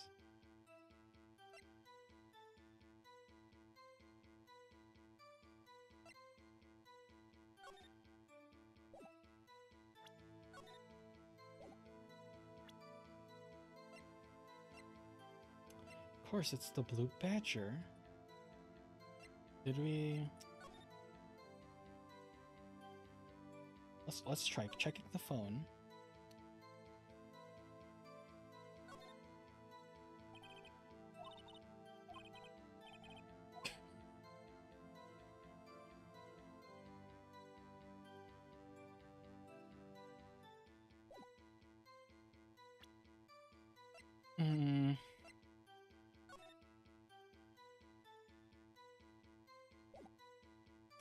Resolution is so weak.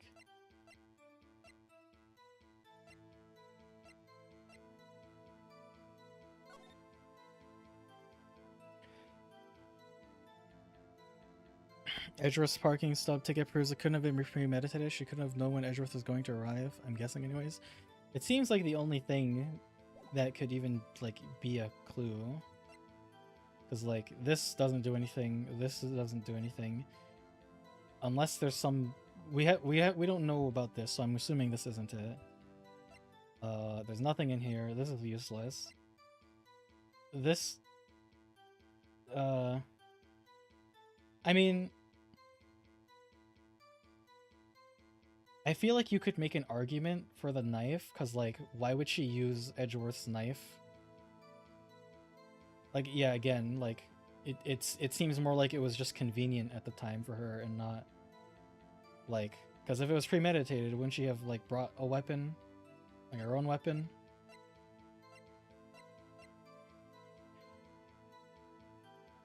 But, that could also go with this, as, like, she literally had like 3 minutes to do it.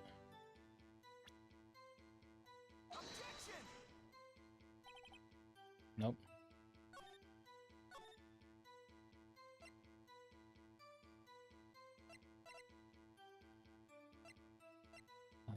Where did I even save?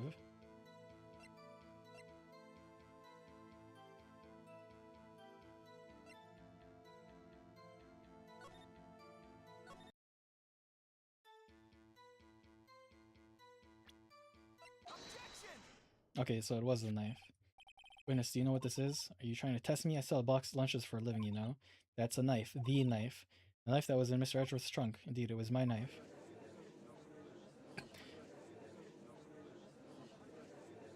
Mommy, what, they're bringing kids in here?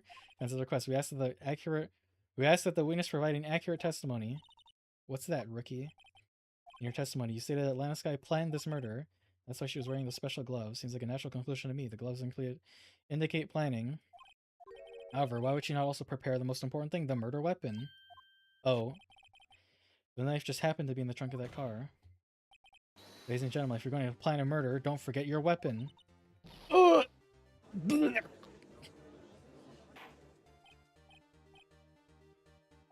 Order, order, order. Now the tide's turning in our favor. Great show, Mr. Wright. My sister is as good as free. I now know that Edgeworth gets the finger waggling from Von Karma. I believe the next lunch you'll be eating is humble pie. What? I'd be deluding and thinking yourself that the tide has turned, not over such a trifling detail. But this shoots a hole in the whole premeditated theory. Bah. The prosecution could care less if it was premeditated or not. The only one who seems to care is that lunch lady over there. The defendant, Lanisky, murdered the detective with a knife. That's the only thing the prosecution needs to prove, nothing else. Very good, Mr. Prosecutor. I suppose you think you're clever now. But you know as well as I do that she planned on killing him. It was planned. If it was planned, why she... I really like to hear your testimony again. Witness, please tell us what you saw, not what you thought. How dare you? My powers of deduction are not to be underestimated. Really now?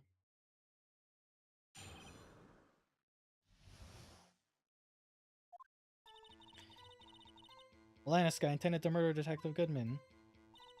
That's why she called the victim all the way to the prosecutor's office.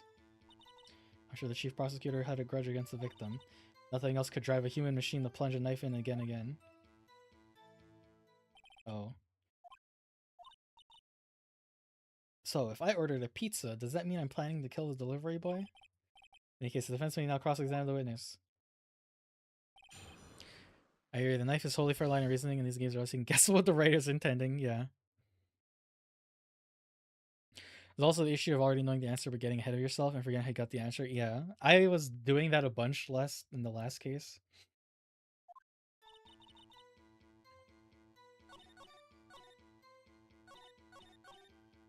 So it's like here, it's obvious. She says again and again, but there's only one stab wound.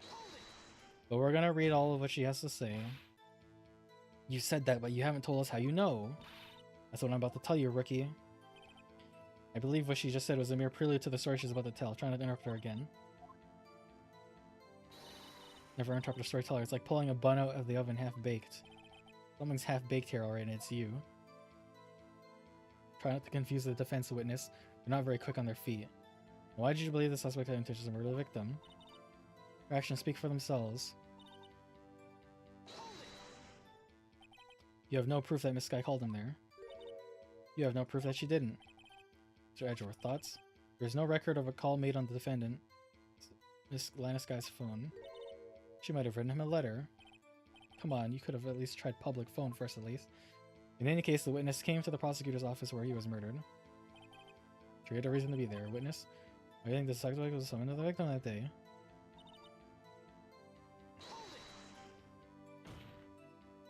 What kind of grudge? Well, I wouldn't know that. Of course you don't. That's because she didn't have a grudge. I have a lunchbox here now. What's inside? How am I supposed to know? See, we agree there's a lunchbox here, but we don't know what's inside. Or since life is like a lunchbox with pretzels, don't you agree? I get it. That's why my lunch was so salty. This judge isn't very good with metaphors. The suspect had a grudge against Detective Goodman. Will you tell us your basis for thinking this? It's simple. A human machine? That's a contradiction. Please, can't you find fault with something of substance, Mr. Wright? So, note to self, Mr. Edgeworth's sighs smell like citrus fruit. Said again and again, how many times did she stab him exactly? We often say chop into 1,000 pieces, but we don't actually mean 1,000 pieces. What difference does it make if the deed is done? Let's say she stabbed him several times and leave it at that. Leave it at that. This is a murder case, people. The short wick burns out fastest, and that's a scientific fact. Wouldn't it depend on the size of the candle? I mean, add more wax and it'll burn. Add more wax and even a really short wick will burn even longer. More scientific testing is required.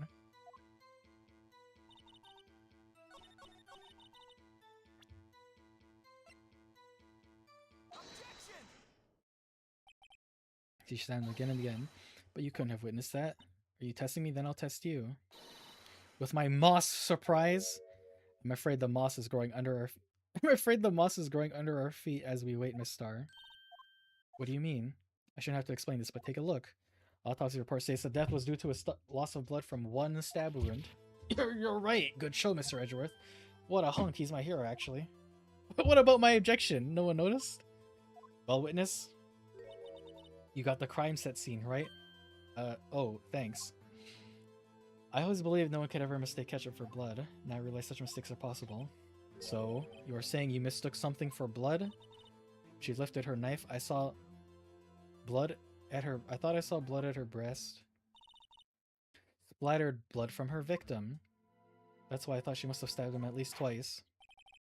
Then tell us what you saw that you thought was blood. Testify. Her red muffler looked like blood to me. That's how ghastly the whole scene was.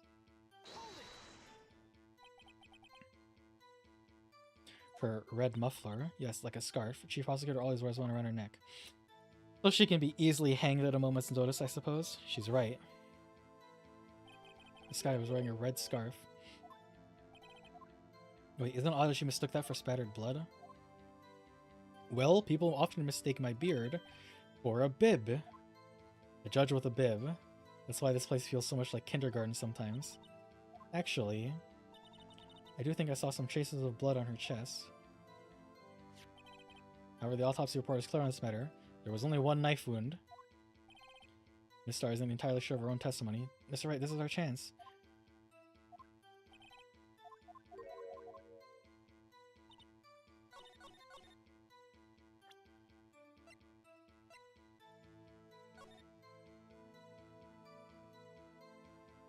What, she's not wearing her scarf in the photo? Miss Starr, I demand an explanation. The witness is clearly not suited for detective work. What? The suspect was not wearing a scarf or muffler of any kind when she stabbed the victim. And you proved it yourself with this photograph. Huh? But that can't be! Only a professional lunch lady could be so utterly clueless.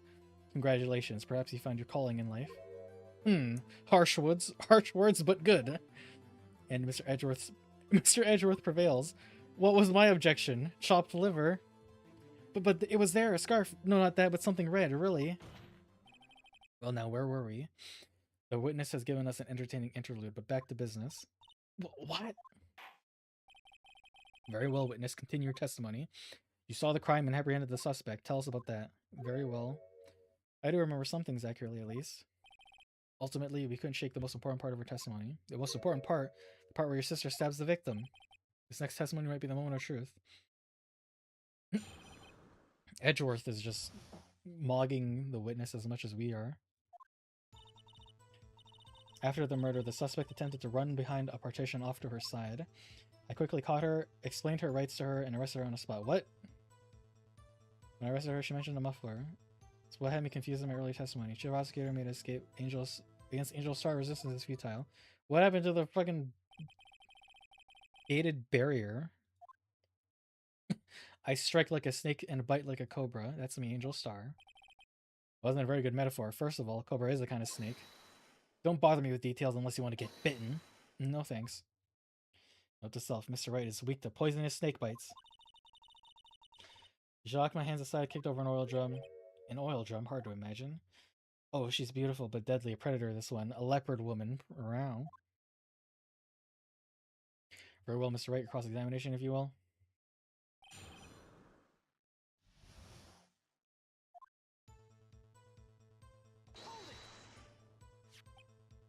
So where is this partition on the floor plans?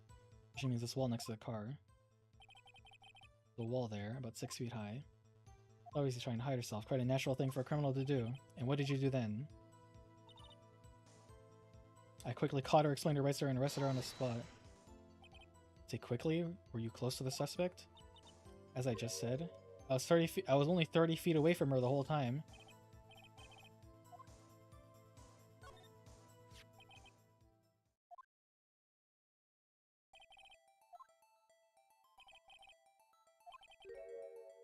Or from here. That would make it about 30 feet from the car. Is this correct, Miss Starr?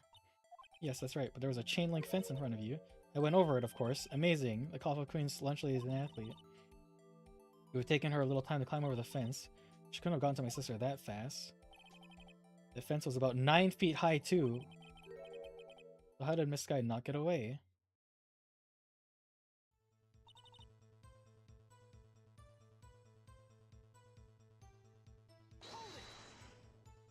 She mentioned the muffler? What exactly did she say? Remembered exactly what I told you in my testimony. Cheeky. Anyway, all I heard her say was the word muffler. Just that one word. So, what you heard wasn't the suspect talking to you, but someone else? Yes. Chief Prosecutor was talking on her phone. Her phone? She can't mean. By phone, do you mean this cell phone discovered at the crime scene? Yes, ultimately. Ultimately. My memory is like a salmon heading upstream, you see. No, the court doesn't see, Miss Starr. The chief prosecutor first attempted to use the phone hanging on the wall. On the wall? That's right. Near the car, there was an emergency phone on the wall. Apparently it was out of order, so she used her cell phone? The emergency phone was out of order that day. Good witnessing, witness. Good witnessing? Whatever happened to a good testifying? You should, of course, add this to your testimony. The things I do to please this rookie defense attorney.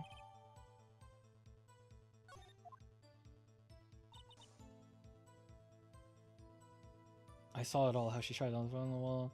Use your cell phone instead. Do you think you could restate your testimony for the court? I was going to ask the same thing! I only say this one time, so listen close to rookies. Chief prosecutor stabbed the victim and ran behind the partition. And she picked up the emergency phone on the wall. It was out of order. She pulled out her cell phone out of her pocket. During the time you climbed over the chain link fence. And that's then when I boldly grabbed her arm, the prosecutor hung up her phone. And you saw her doing this?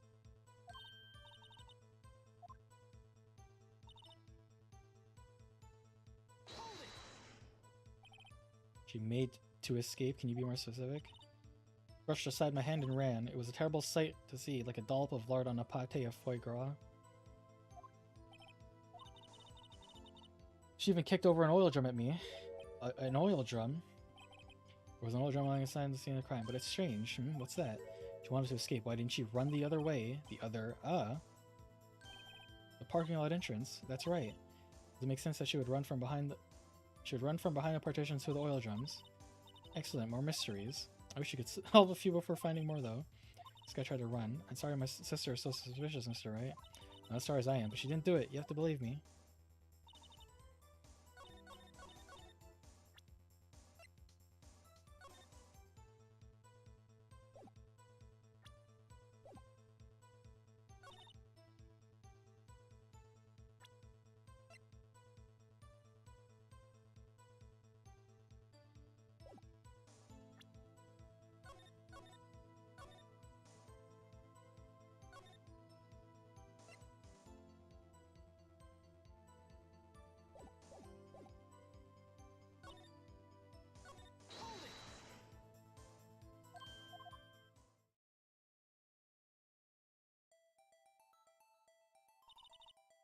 So the victim ran behind partition, she picked the phones out of order.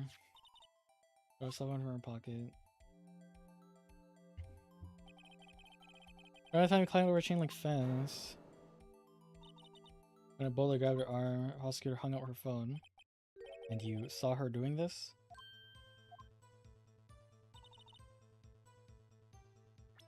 They're hinting something to me.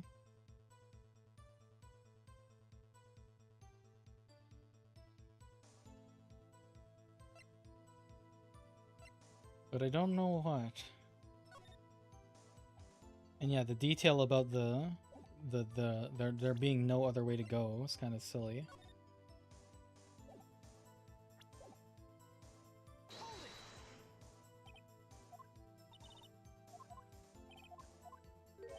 An oil drum. Generally, I say crime. Should I see what's running their way?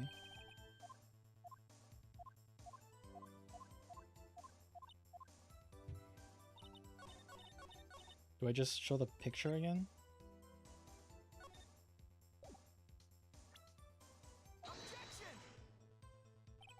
No.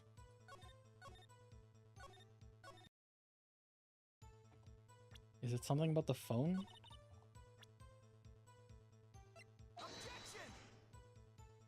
No.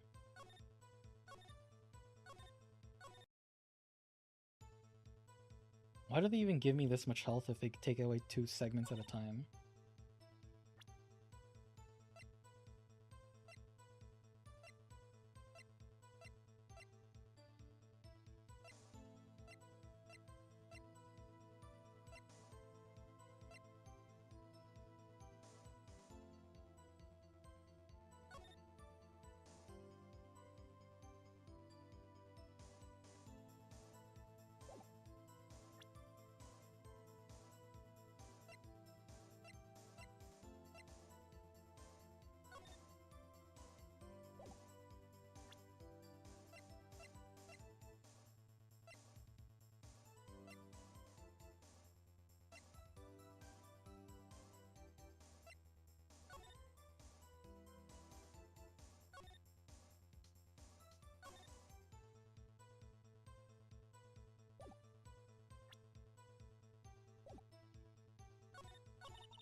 So I have to conclude that you have a personal grudge against Ms. Lana Sky. The witness is a former detective. That's why I always thought you'd been a shining knight and blah blah blah. You, who together with the chief prosecutor kicked me out 2 years ago. Well, Miss Starr, this is a fatal contradiction with your testimony. How do you explain this? If I don't know what you're talking about, mess with me and I'll make you cough it all up. Let's look at the floor plans. You said you witnessed a crime from this point. However, that's true. You couldn't possibly have seen Miss Sky making that phone call. I believe you see what I'm getting at. Emergency phone was on the backside of this partition. If indeed you were in B block, you couldn't have seen it. What? Wow! Oh. Order. What's the meaning of this? Simple, Your Honor. She's not coughing up lunch, she's coughing up lies. Grr. It's quite a claim, Mr. Wright. Perhaps will you allow me a question? Tell us exactly what lie this witness has told the court. Before counterattack begins, I can't afford to get this wrong. Witness lied about...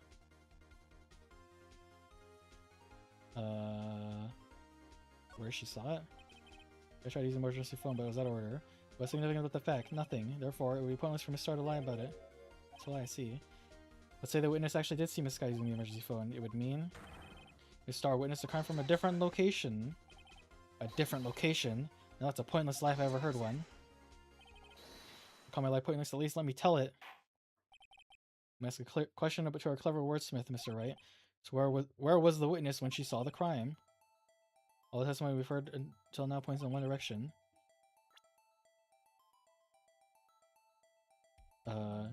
She was in the security room. The only place where she could have been. The security guard room? Indeed, the security room in the parking lot is well positioned. It's built on the second floor, so you can see the entire lot. Would have been able to see the emergency phone from there. But why there? There are many other places where she could have seen the phone. Not in this case, Your Honor. The witness, not being part of the prosecutor's office, couldn't park in Block A. The only place where she could have seen the crime in the back of the partition is here. I remember in your testimony you said you brought a lunch to your boyfriend in the security guard room. Well, Miss Star, how many years have I been getting the better of men, thinking the tables could be turned? The day a man has gotten the best of Angel Star.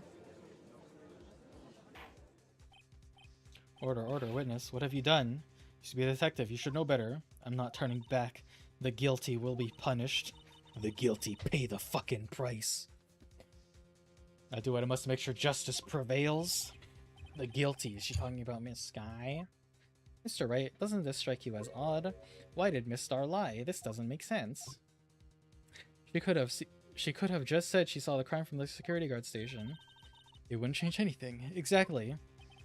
This photograph tells all. It was the defendant who stabbed the victim. Truth still stands. It still stands. I disagree, Mr. Edgeworth.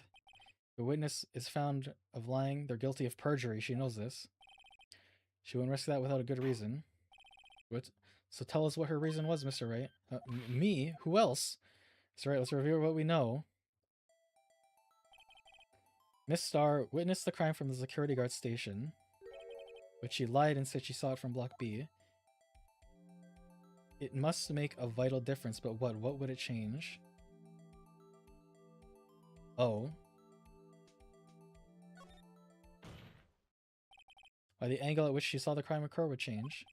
The angle? What do you mean? Well, security guard station on the second floor, and she would have had a 3D view of the crime, and this is important. Why? So I can reconsider, Mr. Wright? Oops.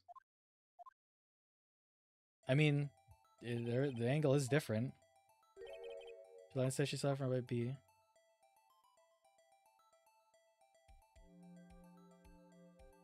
Distance? Oh, because she, what, 30 meters? Changes the distance between her and the scene of crime. Acknowledge Mr. Wright.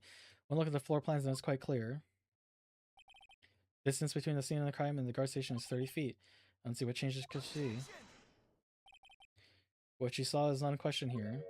What matters is the time it would take to reach her the scene of the crime. Miss Star, you witnessed the crime from the security guard station. Now how long did it take you to go in from there to the scene of the crime where you arrested Mrs. Sky? You, yes. You ordered the squid wheels, right? The quality of lunches has gone from low to inedible. I was bringing a PB&J lunch with fresh boysenberry jam to my boyfriend. Boysenberry for the boyfriend? He wasn't in the station, so I waited. I witnessed the crime from the glass-walled station. Before I knew what I was doing, I found myself running towards the scene, but the door was locked. I couldn't open it.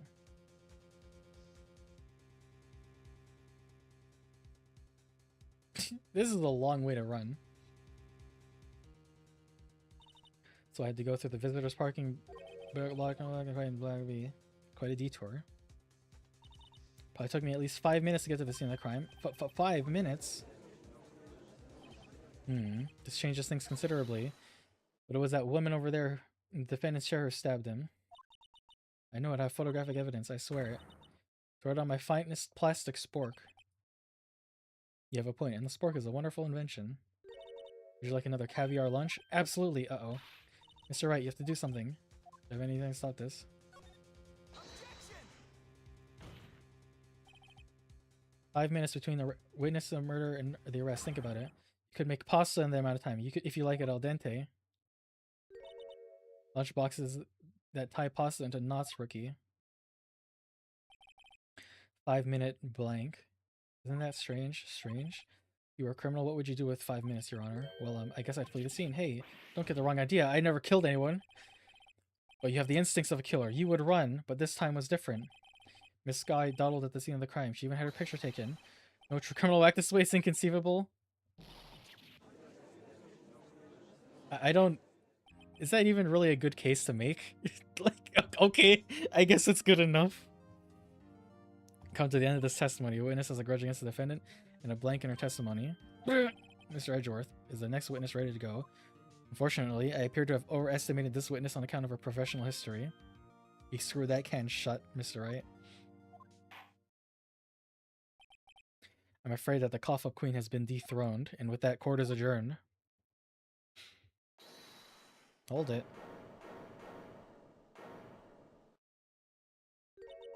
Mr. Edgeworth, you ordered the squid wheels, right? That's the one she tried to foist off on me. I prefer not to take the defense team's leftovers. Anything else to say? I might be able to save you. I have decisive evidence. What was that? Another one of her trick lunchboxes? My apologies, but we have no further questions to ask of you, Miss Starr. Is this your jumbo lunchbox? Whoa-ho, a triple-decker! Out of deference to the witness's determination, I shall allow one more testimony. Let's hear about this decisive evidence. Like Lunchline's motto says, you won't be disappointed. What's she gonna pull out of her lunchbox this time?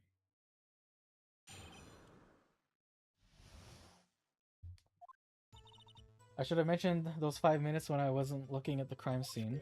And now, to the matter of the victim's shoe, did I not bring this up? 2 types of blood were found on the shoe. One was the victim's. The other blood type matched that of the defendant, Miss Lana Sky. This shoe proves it. It's flawless, decisive evidence. But what? There was blood found on that shoe? Try Lunchline for all your lunch and decisive evidence needs. Witness, what's the meaning of this? Why is this the first time I've heard of this evidence?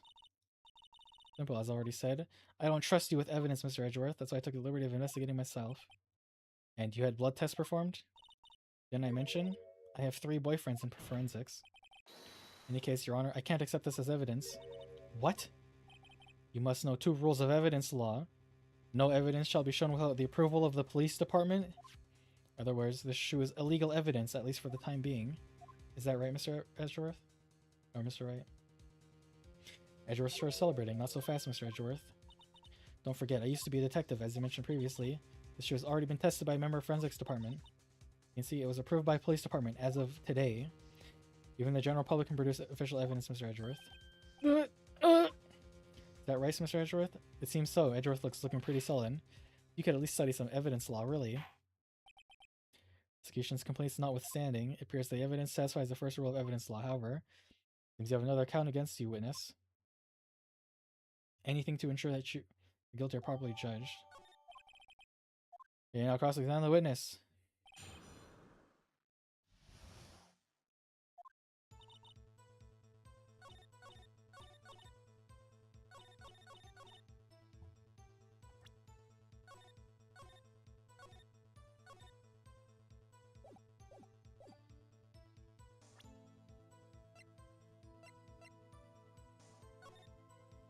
So, we can quite clearly see that she's wearing a black shoe. This is a white shoe. They don't look very similar. I'm gonna be honest. Why did you lie about those 5 minutes? I guess you could say I just wanted people to look at the results. The results? Depends do I have to say this. I saw the chief prosecutor stab the victim before my very own eyes. Compared to that, 5-minute blank means nothing. Why don't you just tell the truth? Don't make me laugh. We're dealing with the most untrustworthy of vile Latinose prosecutors. Fight monsters, you need to use every trick in the book. Is this when the suspect is admitted to this? But false testimony is the most despicable of crimes, crime of all, Miss Starr. Let's just get this over with. And you found the shoe at the scene of the crime. I detained the chief prosecutor and notified the police department. I want to make myself useful while I was waiting for the police to arrive. Like an ill-trained pooch, you snuck off with a shoe. I was afraid if someone else would erase the chief prosecutor's crime. The shoe is my secret weapon if that should happen. See this fashionable basket I have here? It carries more than lunch boxes, gentlemen. In any case, you removed valuable evidence from the scene of the crime. Tell us what you did next. So you brought it to the forensics department. We just have something as evidence in court you need to prove. So that evidence she got away with her little coup because she used to be a detective.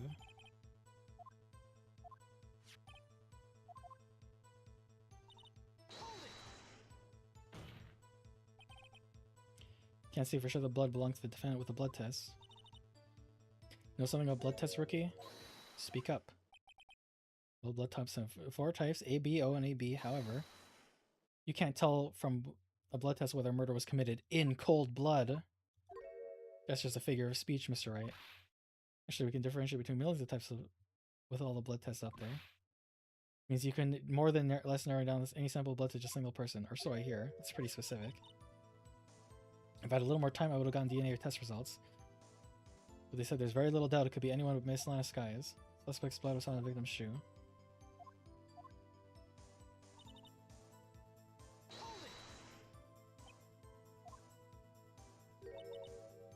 You ordered the peppered fish guts, right? Something like it hot, Mr. Wright. Is that enough hot water to make a whole vat of soup? You have a problem with this shoe? A problem. It's critical. There's a... Oh, wait. Oops. I thought it was gonna take us back to the start.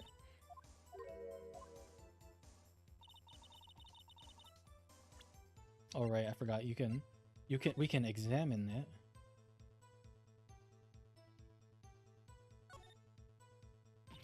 Ah, there's blood here too. Sole of the shoe. This must be the victim's. He must have stepped on a puddle of his own blood. All this blood is horrible. Oh wait, this is the victim's shoe, or is this her shoe? Okay, victim's shoe. It makes sense.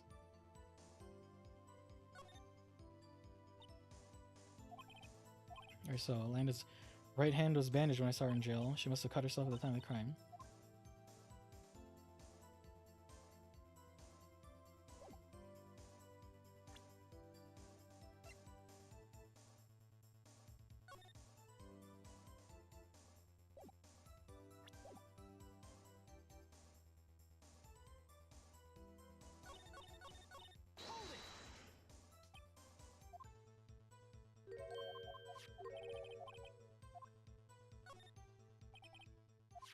Not mentioning anything. I think there's one critical problem with this evidence, a clear contradiction. Let me in your eye, you're still so younger. I gave you peppered fish guts now, but you couldn't take the heat, could you? What Mr. Wright has to say. What's the contradictory about the victim's shoe? Show us the problem with the evidence.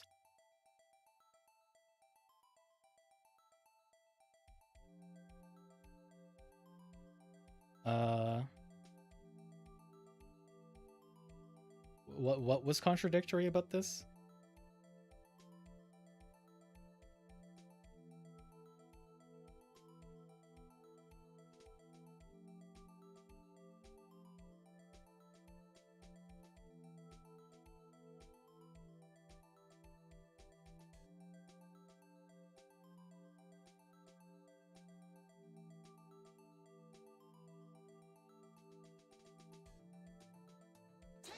I want to say it's the blood.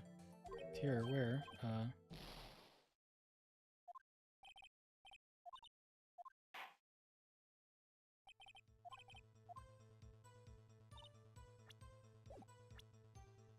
Hold up.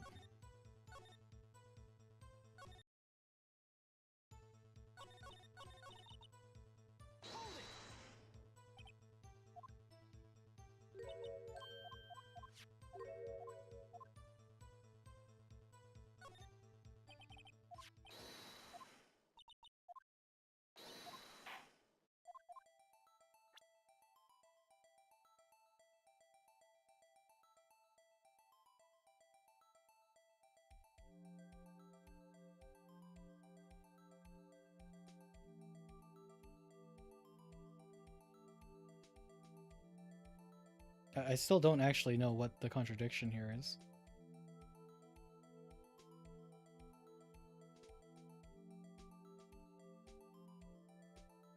Is it...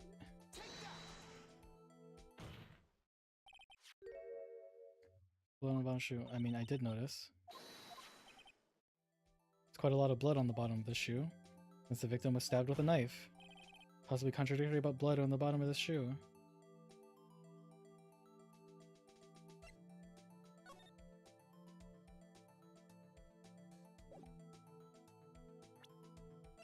There isn't nearly enough blood.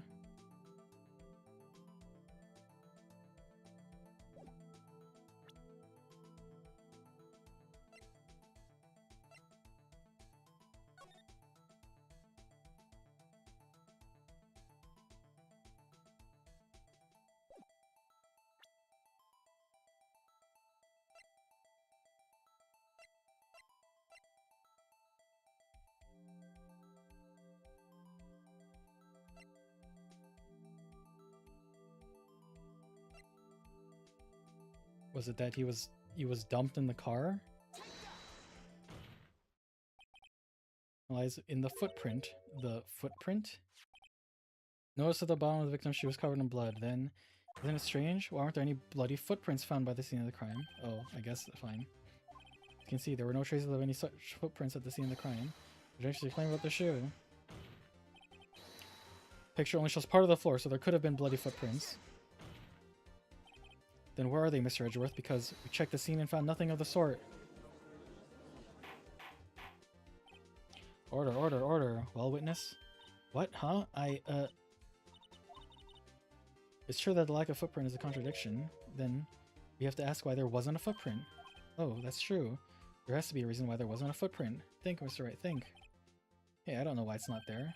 I'm just gonna find the contradictions. What?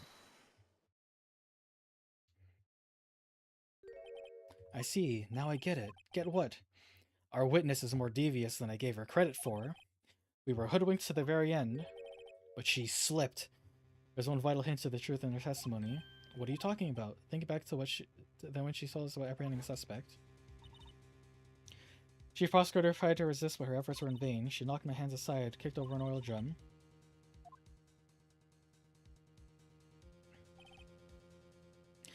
I thought that was a strange thing for a normally cool-headed chief to do. No kidding. Now, witness, allow me to ask you a very simple question. This oil drum, was it empty? Oh, that, I'm not sure I like your attitude, Mr. Edgeworth. Though apparently you're not the slowest conveyor belt in the lunchbox factory. Witness, well, was the oil drum empty? The oil drum kicked over by the chief prosecutor was brimming with water. Water? What does that? Still don't get it, Mr. Wright? Want to know the real reason she knocked it over? The real reason? Aha, you don't mean. Suspect knocked over the oil drum for one reason and one reason alone. To erase the bloodstains that would become evidence against her. What? Ties things up quite nicely. Bloodstains left on the victim's shoe tire quite clearly to this murder. Because then she knocked over the oil drum to erase telltale signs. Prosecutor specialty, erasing evidence. At least Miss Sky's right hand would hurt. Did she say she cut herself when she stabbed him? That's when my sister's blood got on the shoe. He's gonna prolong his trial. Mr. Wright, do something, please. What can I do? Your sister confessed to the crime and she tried to conceal it. Enough.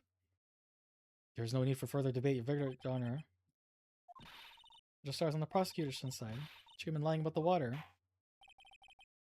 Argon's defendant, Atlantis Sky. Hold it. Again. Little girl, what did you say? Me? Did you say I, Angel Star, was on the prosecution side? Well, yeah, you are. And that my sister hid evidence by erasing the bloody footprints. Thought you had your fill, but here you are demanding a second helping. A lunchbox called evidence. Wait, witness, don't tell me you have something else. The time for deliberations has passed. Any further comments and you'll be held in contempt for court. Your threats don't scare the cough up queen. Look at this! A photograph. In any case, anyone has the gall to suggest that the white shoe didn't belong to the victim. I see no room for error in this evidence. Look at the asphalt in this photo. Hey, it's clearly wet. Using less trace of doubt from courts of mind. If their murder crime scene was washed with water. I'm sorry, Mr. Wright. I guess I couldn't help after all.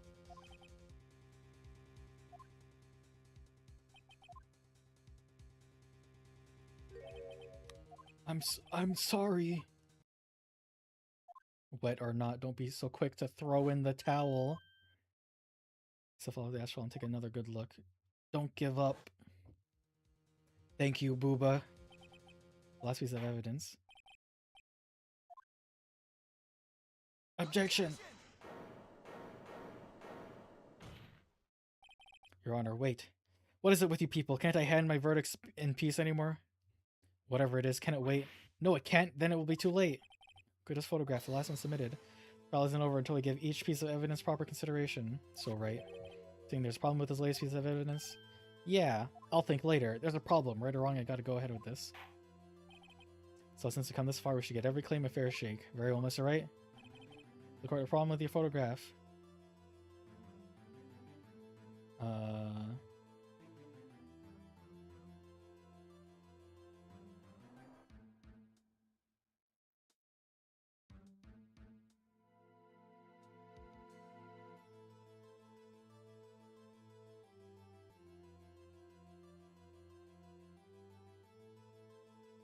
I mean, I see the muffler here.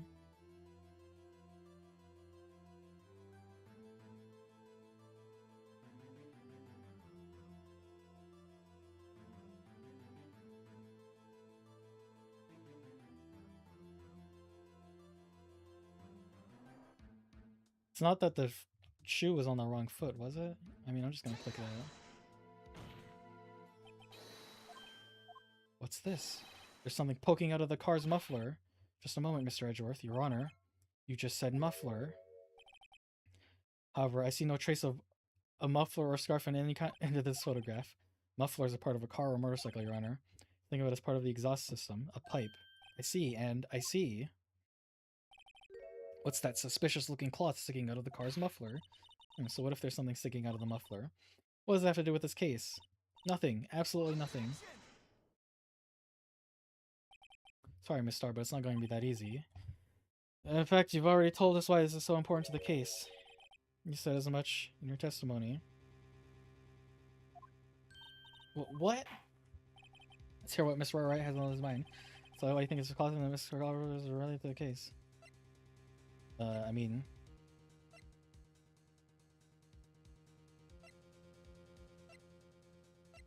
She said muffler. Miss Starr, recall your testimony for the court. Ah, yes. But sir, she mentioned the muffler. How's Edgeworth prosecuting this considering his car was involved? Muffler? Could it be that the muffler you heard mentioned was actually this exhaust pipe? If so, that means this piece of cloth is vital evidence. Oh. Ooh.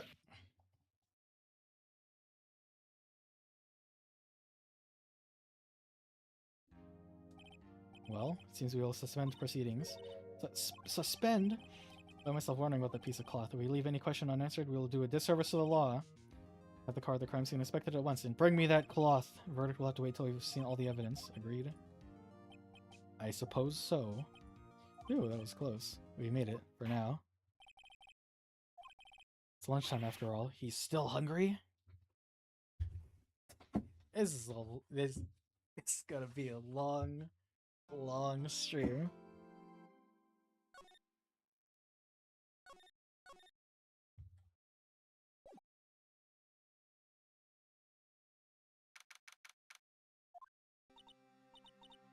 Mr. Wright? What? Are trials always like this with you? Like, you're swimming up from the bottom of a lake about to reach the surface, but no matter how hard you paddle, you never seem to get there? Pretty much. But today we're swimming in quicksand. What happened to your sister anyway? Apparently she got called off to the judge's chambers. Probably something to do with that piece of cloth. So this is where we turn the trial around, right? Only weapon, a tiny, insignificant piece of cloth. I'm the one who's starting to feel tiny and insignificant, to tell the truth. Hola, partner. They say you show a red cloth to a bull and it'll fire up its temper. That's what they told me when I was a young'un, at least. Officer Marshall? Thought I'd come and take a look and see how the trial's going. Looks like I'm late. Got the home ranch locked down tighter than a fort in enemy territory. It's hard to slip out, huh? What's going on over there anyway? All the police I've seen in the last 2 days have been really on edge. But you got enough on your plate without worrying about other people, compadre. You could be worried about the chief prosecutor's taste in mufflers, for example. Officer Marshall, the whole muffler thing didn't have anything to do with scarves. She wasn't even wearing a scarf. You don't say. Now don't that just beat all? I've seen the red breeze blow at her slender neck many a time. I saw it that day too. She was wearing a red muffler. The award ceremony afternoon. Edgeworth had seen it too, I'd reckon. What does that mean? Photographed at the crime scene. She wasn't wearing a scarf. So Miss Starr wasn't mistaken. It's about time. Remember, partner, sometimes you gotta grab the bull by the horns, and sometimes you gotta let the bull go where it will. Time will tell. What are we swimming in now, Mr. Wright? If it's steak sauce, I can hook you up with some fine ribs. Ooh-wee. Oh my god, we're going back into it. I'd like to resume. What's up? The judge keeps looking over at the prosecution. Is something wrong, Mr. Edgeworth? Your face is blue, your lips are purple, and you're sweating bullets. That furrowed brow, those grinding teeth, those watery eyes. It can't be! This can't happen! I wonder what's happened to Mr. Edgeworth. Well then, I believe it's time we continued on with this trial. This is unacceptable! Edgeworth, you need your pills?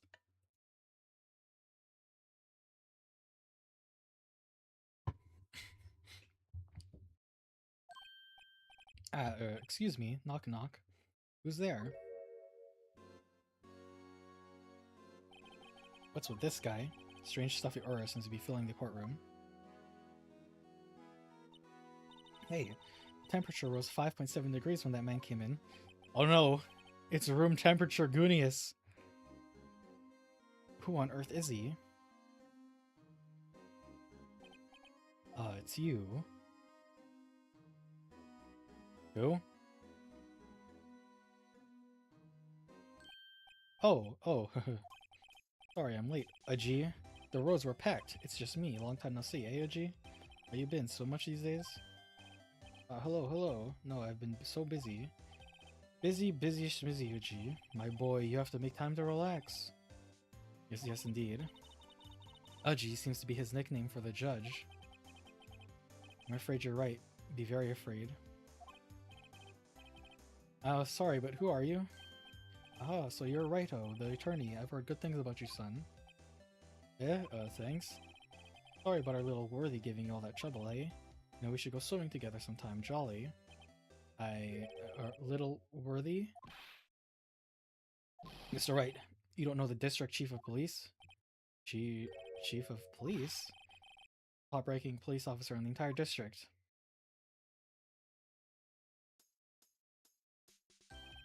Name's Gaunt. Damon Gaunt. Pleased to meet you, everyone. So, to what do we owe the honor today? It's been over 2 years since you last came to this courtroom, hasn't it? Well, it's worthy here. Look at the poor fellow. I just thought I'd help out by bringing this. Hey, that's my sister's muffler. So Miss Starr wasn't just seeing things. In the crime occurred, Miss Sky really was wearing that muffler. But to think it was stuffed into that exhaust pipe. On little Worthy's car, no less.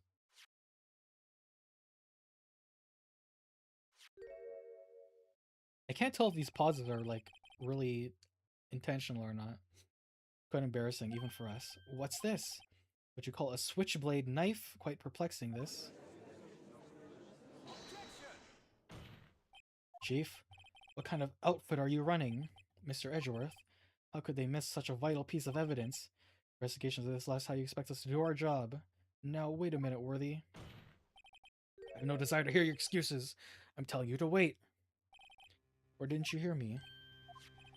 Have a look at this document, where it says person in charge of investigation. There's no mistaking that signature, is there? Mr. Miles Edgeworth? That's not fair! Day of the crime, I had your head in the clouds because you got that award. I know how you feel. Person in charge. I'll expect a written apology. What? Are you serious? You're so upset. We'll find a way to clean up this mess that you made. This is the first time I see Mr. Edgeworth at a loss for words. And a major blunder is unlike you, Mr. Edgeworth. Before I accept this new evidence, ask the defense a favor first. Just to be sure, I'd like to take a look at the blade of this knife. The blade, Your Honor? Well, I don't see why not. Could you open it up for me, I wonder? Yes. Push that switch and... If I cut my finger, Mr. Wright, I won't be able to pound my gavel anymore. If I cut my finger, I won't be able to point it at people anymore.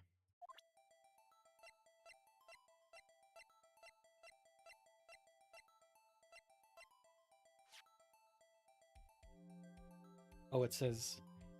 It says... The thing...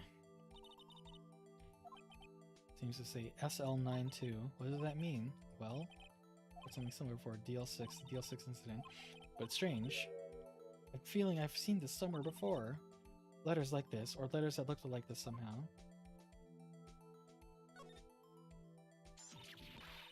Whoa, don't scare me like that. I'm the one who's scared. Look at this knife blade. The tip's broken off.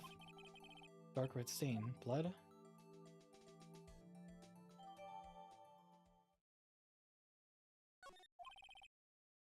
This does not excuse the actions of the police department. Hear an explanation from the chief of police himself. Oh, sorry, could I ask you to testify for us? Split between the prosecutors and the police. And its knife. Sure thing. Not a problem. Not even a little one, really.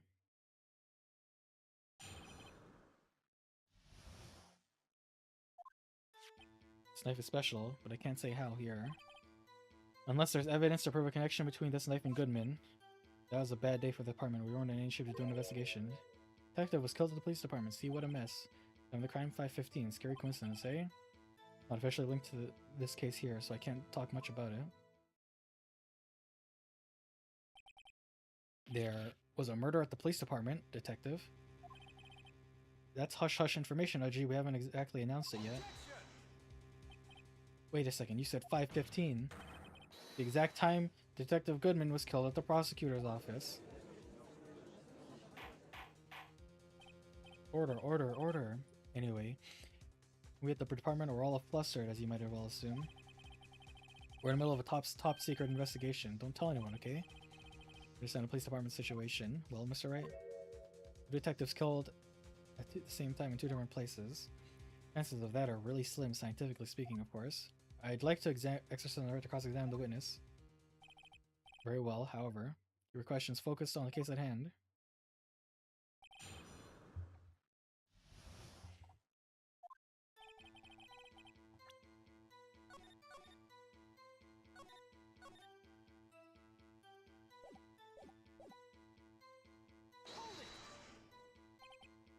Special? Hard to come by this particular knife anywhere else. Might that special thing be this little tag? Oh, sorry, Wright, but I can't say that now, not that. We've established that the knife in Goodman's chest was this knife. Now, why was there another knife at the scene of the crime? It's quite a mystery.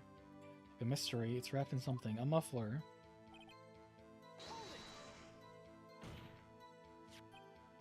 This knife was found on the scene of our crime. I think that makes it connected to the case, don't you?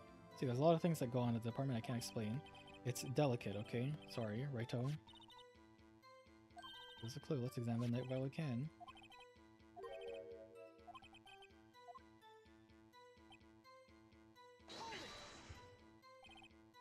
Police department too, huh? It's a good look in your eyes there, righto, my boy. Sharp, hungry, so... Something did happen. Why wasn't I informed? Why weren't you informed? Well, why didn't you ask? You might understand. You were busy, what with all Lena's case and all. Well, what happened? What happened to the police department that day? Detective was killed at the police department. See what a mess.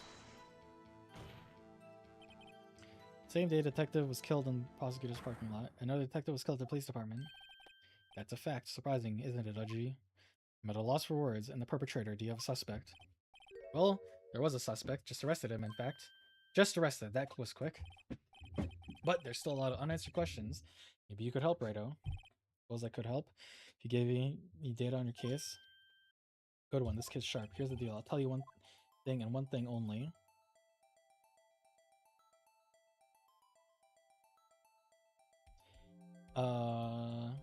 we know he was stabbed and we know the time, so where was he? Where was the victim found? Can't speak on where the corpse was found. You can see the crime took place in the evidence room in the police department. The evidence room? You wouldn't know about the evidence room, would you, Righto? I'd say I've heard of it. Again, I should ask again once I learn more about this evidence room. Something stranger about this than where the body was found. 5:15, but that's... So Detective Goodman was killed in the prosecutor's office. What are the chances? I get feeling by say there's a 0.001% chance of that happening. Chief Gant, tell us more about the incident. Can you say there's no connection? How? Because I'm chief of police. I can't just say anything I please, Righto. You understand. Try to understand, Righto. You prove there's a connection, more power to you. It ties the murders together. That knife.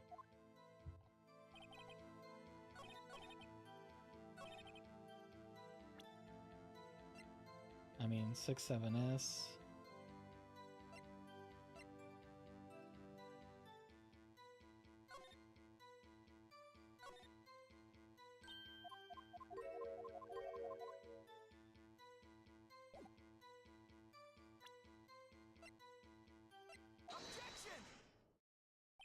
Wait a second.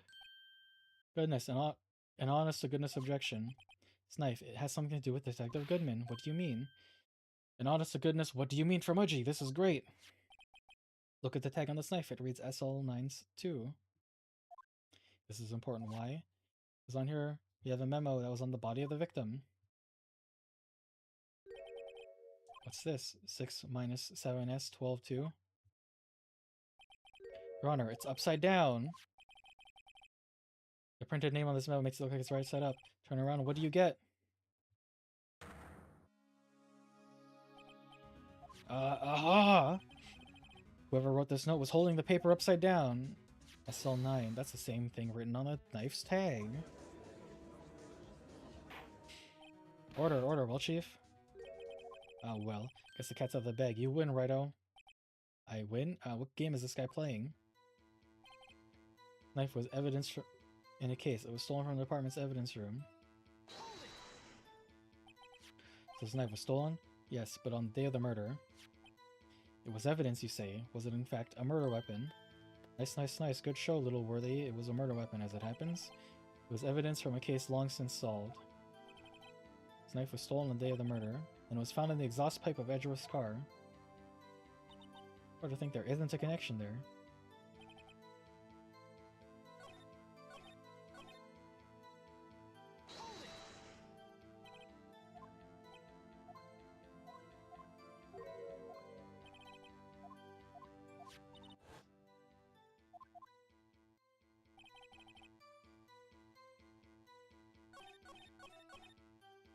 What more can I go?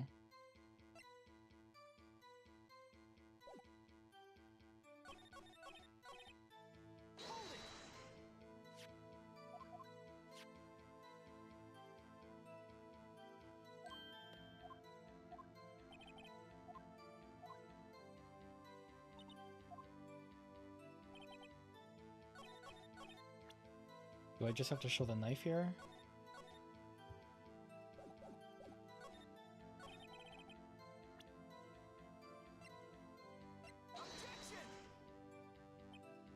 Nope.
Is there any difference or some reason cause of death?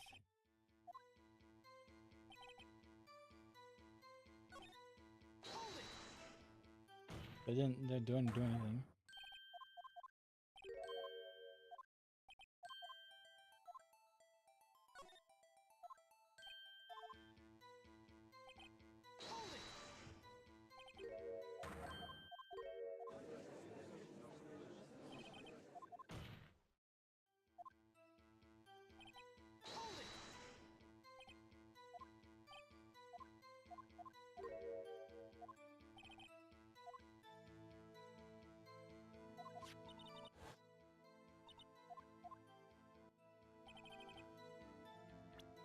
Is there more to this knife that I haven't seen?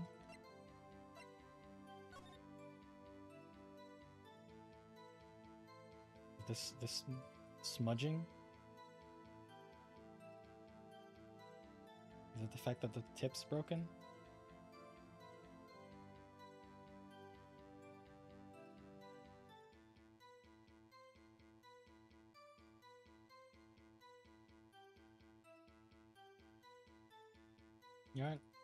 You ain't giving me a lot to work with, a video game.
Uh.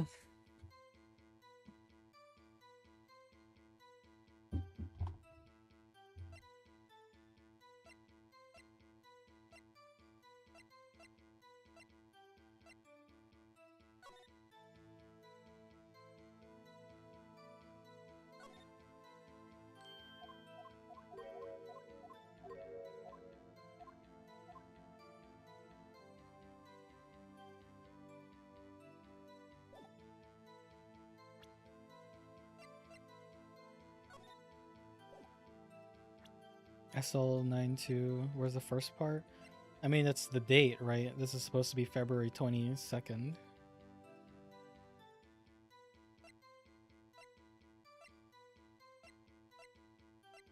The Moida happened yesterday.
Is it the stub? No. The badge?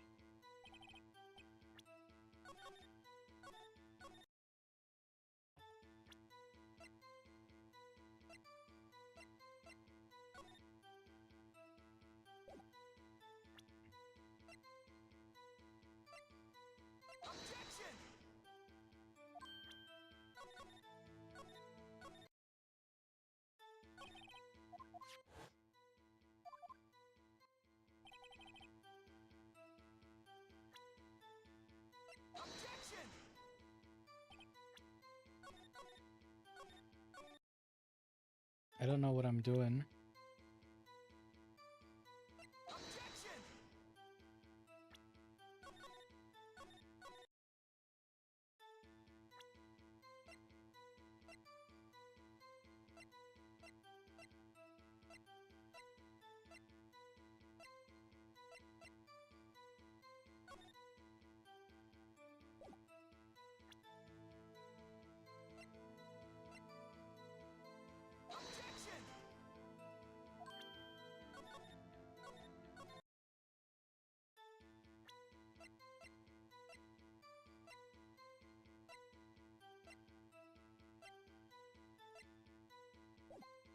I'm actually kind of lost.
I already checked this.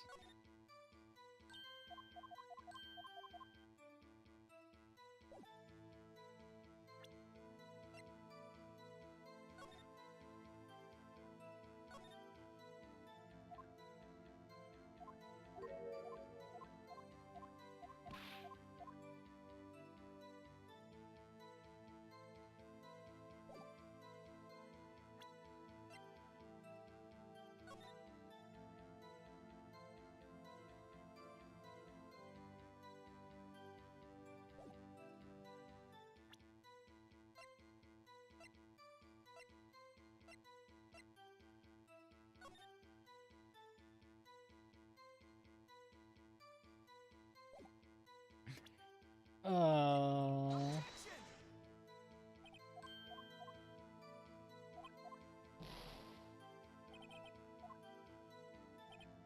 Can I get like a clue video game?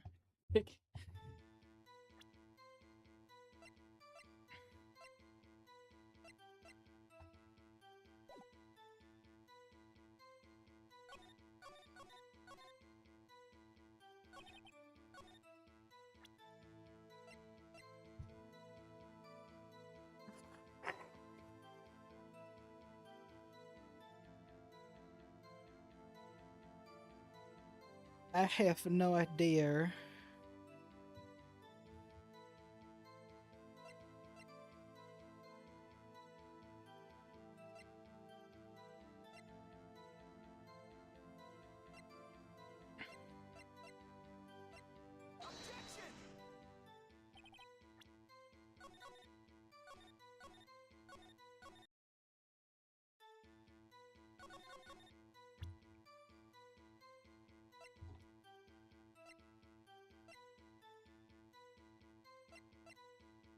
I don't know.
Brug.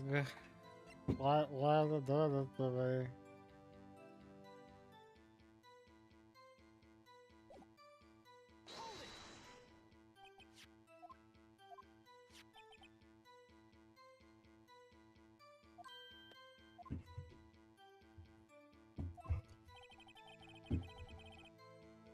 No, it was still on. It's murder.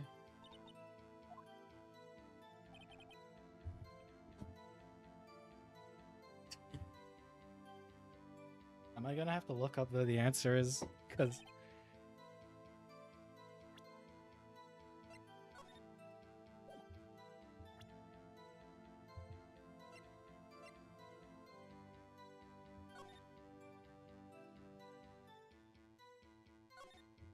let's give a call right now.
Let's try everything with everything.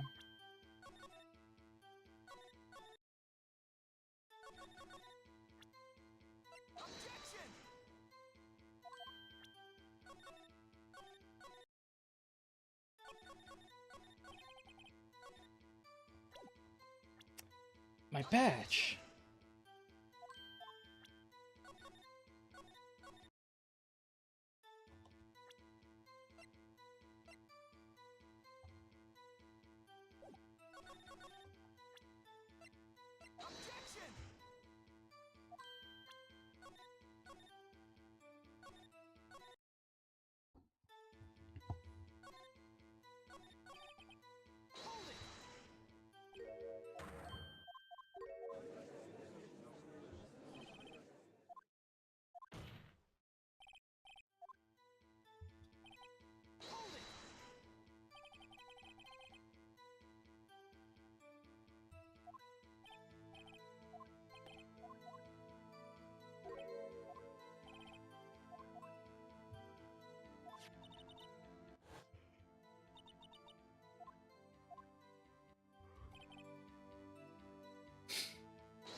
Dude. Yeah, here's the blue badger.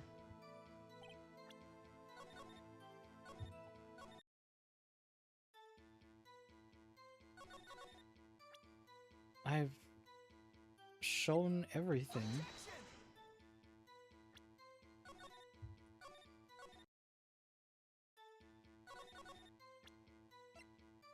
I even showed my stupid badge.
You have a hot take, go ahead, Wes.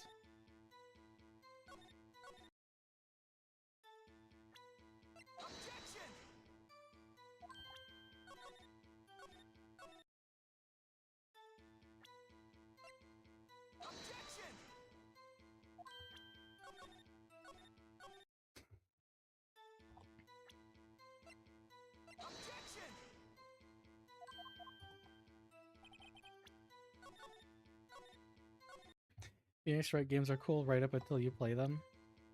I don't disagree. I've been having this problem with Baba Is You. I feel like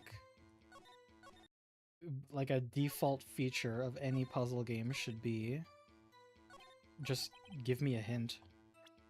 Like, just have a hint feature. Like, the hint feature is literally right there. Just have an option to turn to whatever. Emma, ask her, like, hey, what do you think? You have any suggestions? Blah, blah, blah.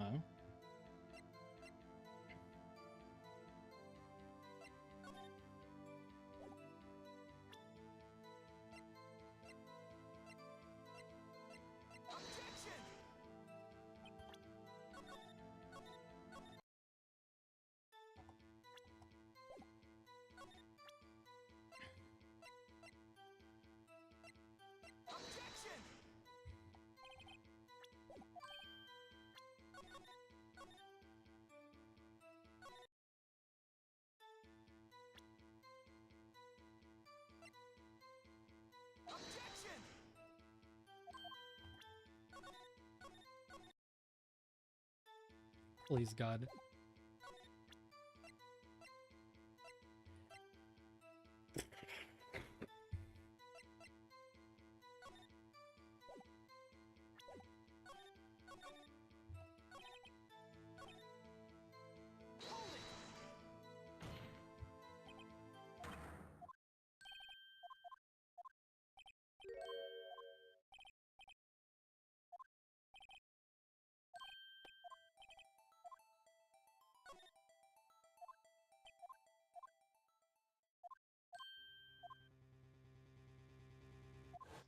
Oh, I just had to go through here again?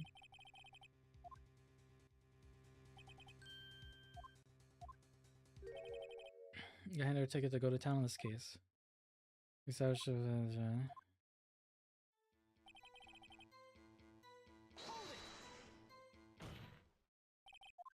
Defensive position, something like this. The action has already been pointed. Okay.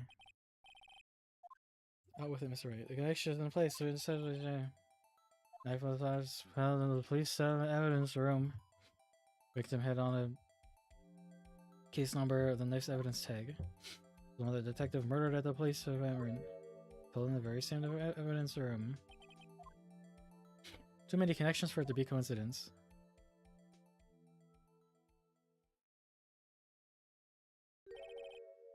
You two make a good pair. Look, been 2 days to find out what you deduced right here. Wow. Wowie zowie. Hello, Samandudras. I am so conscious all the time.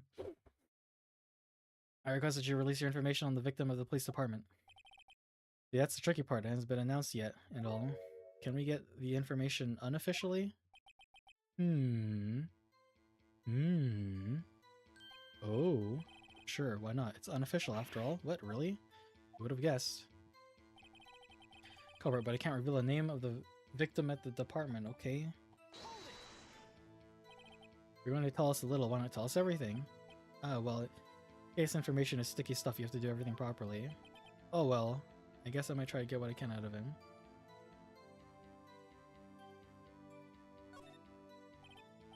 How about you tell us the victim's ID number?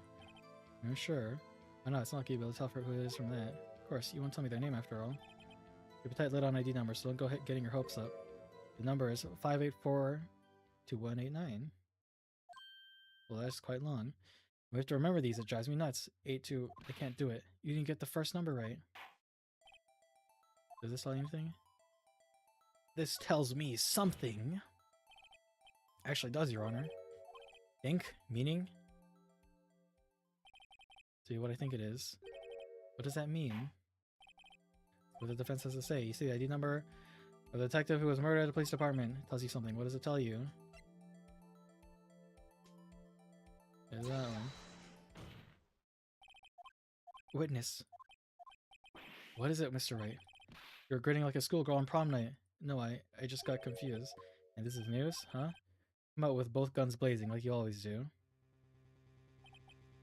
The police department, the prosecutor's office. 2 places, 2 detectives murdered at one time. Actually, I happen to have a police ID number right here. Oh, is it yours? No, Your Honor. I'm a defense attorney, remember? This is the ID number of our victim, Detective Goodman. Shame on you, Righto. Personal IDs are top secret. Detective Goodman's ID number is 584-2198. 2189, oops. And this means what exactly? Wait, the ID number we heard from the chief earlier. That started with 82. I've forgotten. You didn't even get the first number right again! The number of the chief police give us 584-2189. Wait a second, right? What does this mean? That's what I want to know. The 2 ID numbers are identical. In other words, the detective killed in police department evidence room was Bruce Goodman. What does our witness think about that? Oh, ho, sharp as a tack, righto. Sharp as a tack. But wait, Detective Goodman is our victim. He was killed at 5:15 in the underground parking lot. The detective Bruce Goodman was also killed at the police department in the evidence room at the exact same time. That's impossible! So what we're saying is, the same person was killed at the same time? And in a completely different location? Order. No. What I want to know is, why didn't I hear about this? Yes, that's top secret, fine. But I'm the prosecutor in charge of the case. Now just wait a second, Worthy. No need to get all flustered. Your Honor, the police department has made a grave error in this case. Wait. I said wait. Or didn't you hear me? The oversight to the grave error. Mr. Edgeworth, they're yours. What? How? How dare? We informed you yesterday. I believe it was our Officer Meekins who brought you the news. Officer Meekins? Mr. Wright, where have we heard that name before? Wait, aha. It was that squirrely guy.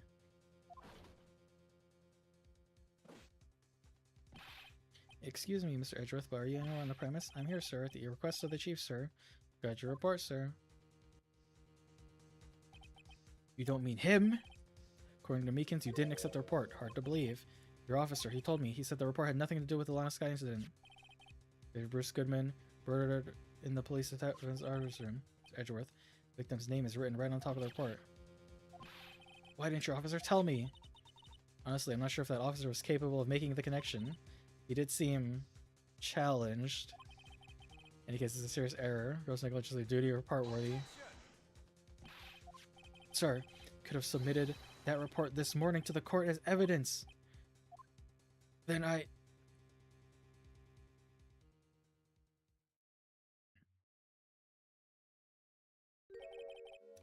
No such luck this time, worthy, or should I say, unworthy? What? Now, what was the second rule of evidence law? Well, Mr. Wright? Oh, it's unregistered evidence presented must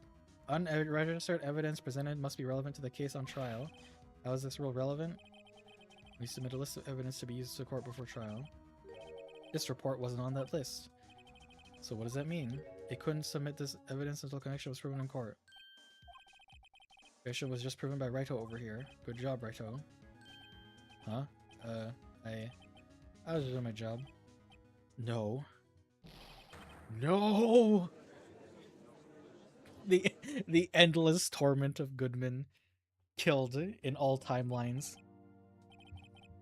Ended this trial. You're going through a tough time, Worthy, what with all these rumors. You were in the defendant's chair just past December. I apologize for this terrible lack of due diligence on my part. Edgeworth, please, just give me one day. Get to the bottom of what happened if it's the last thing I do. You'd better get results this time, really. You have my profound apologies, sir. Poor Edgeworth. An error this serious in the history of this court. We grant one further day as the prosecution has requested. Will that be sufficient, Mr. Edgeworth? Yes, Your Honor. Punishment is for this. For his sake, I hope it is not decisive. Court is adjourned. Oh my god. Yeah, that'd be a good time to take a break.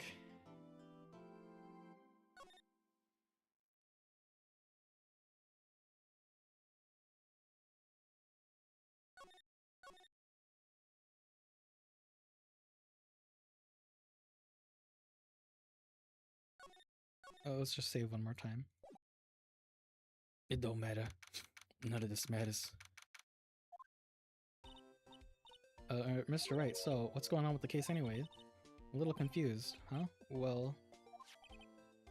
okay, I think they're just recapping this. Okay. Get me out. Escape. Escape. Escape. Alt-delete.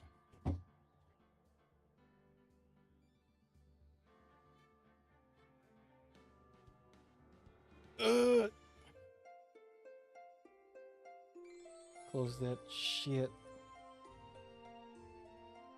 Well, it's definitely a long one. I guess it's entertaining. Okie dokie.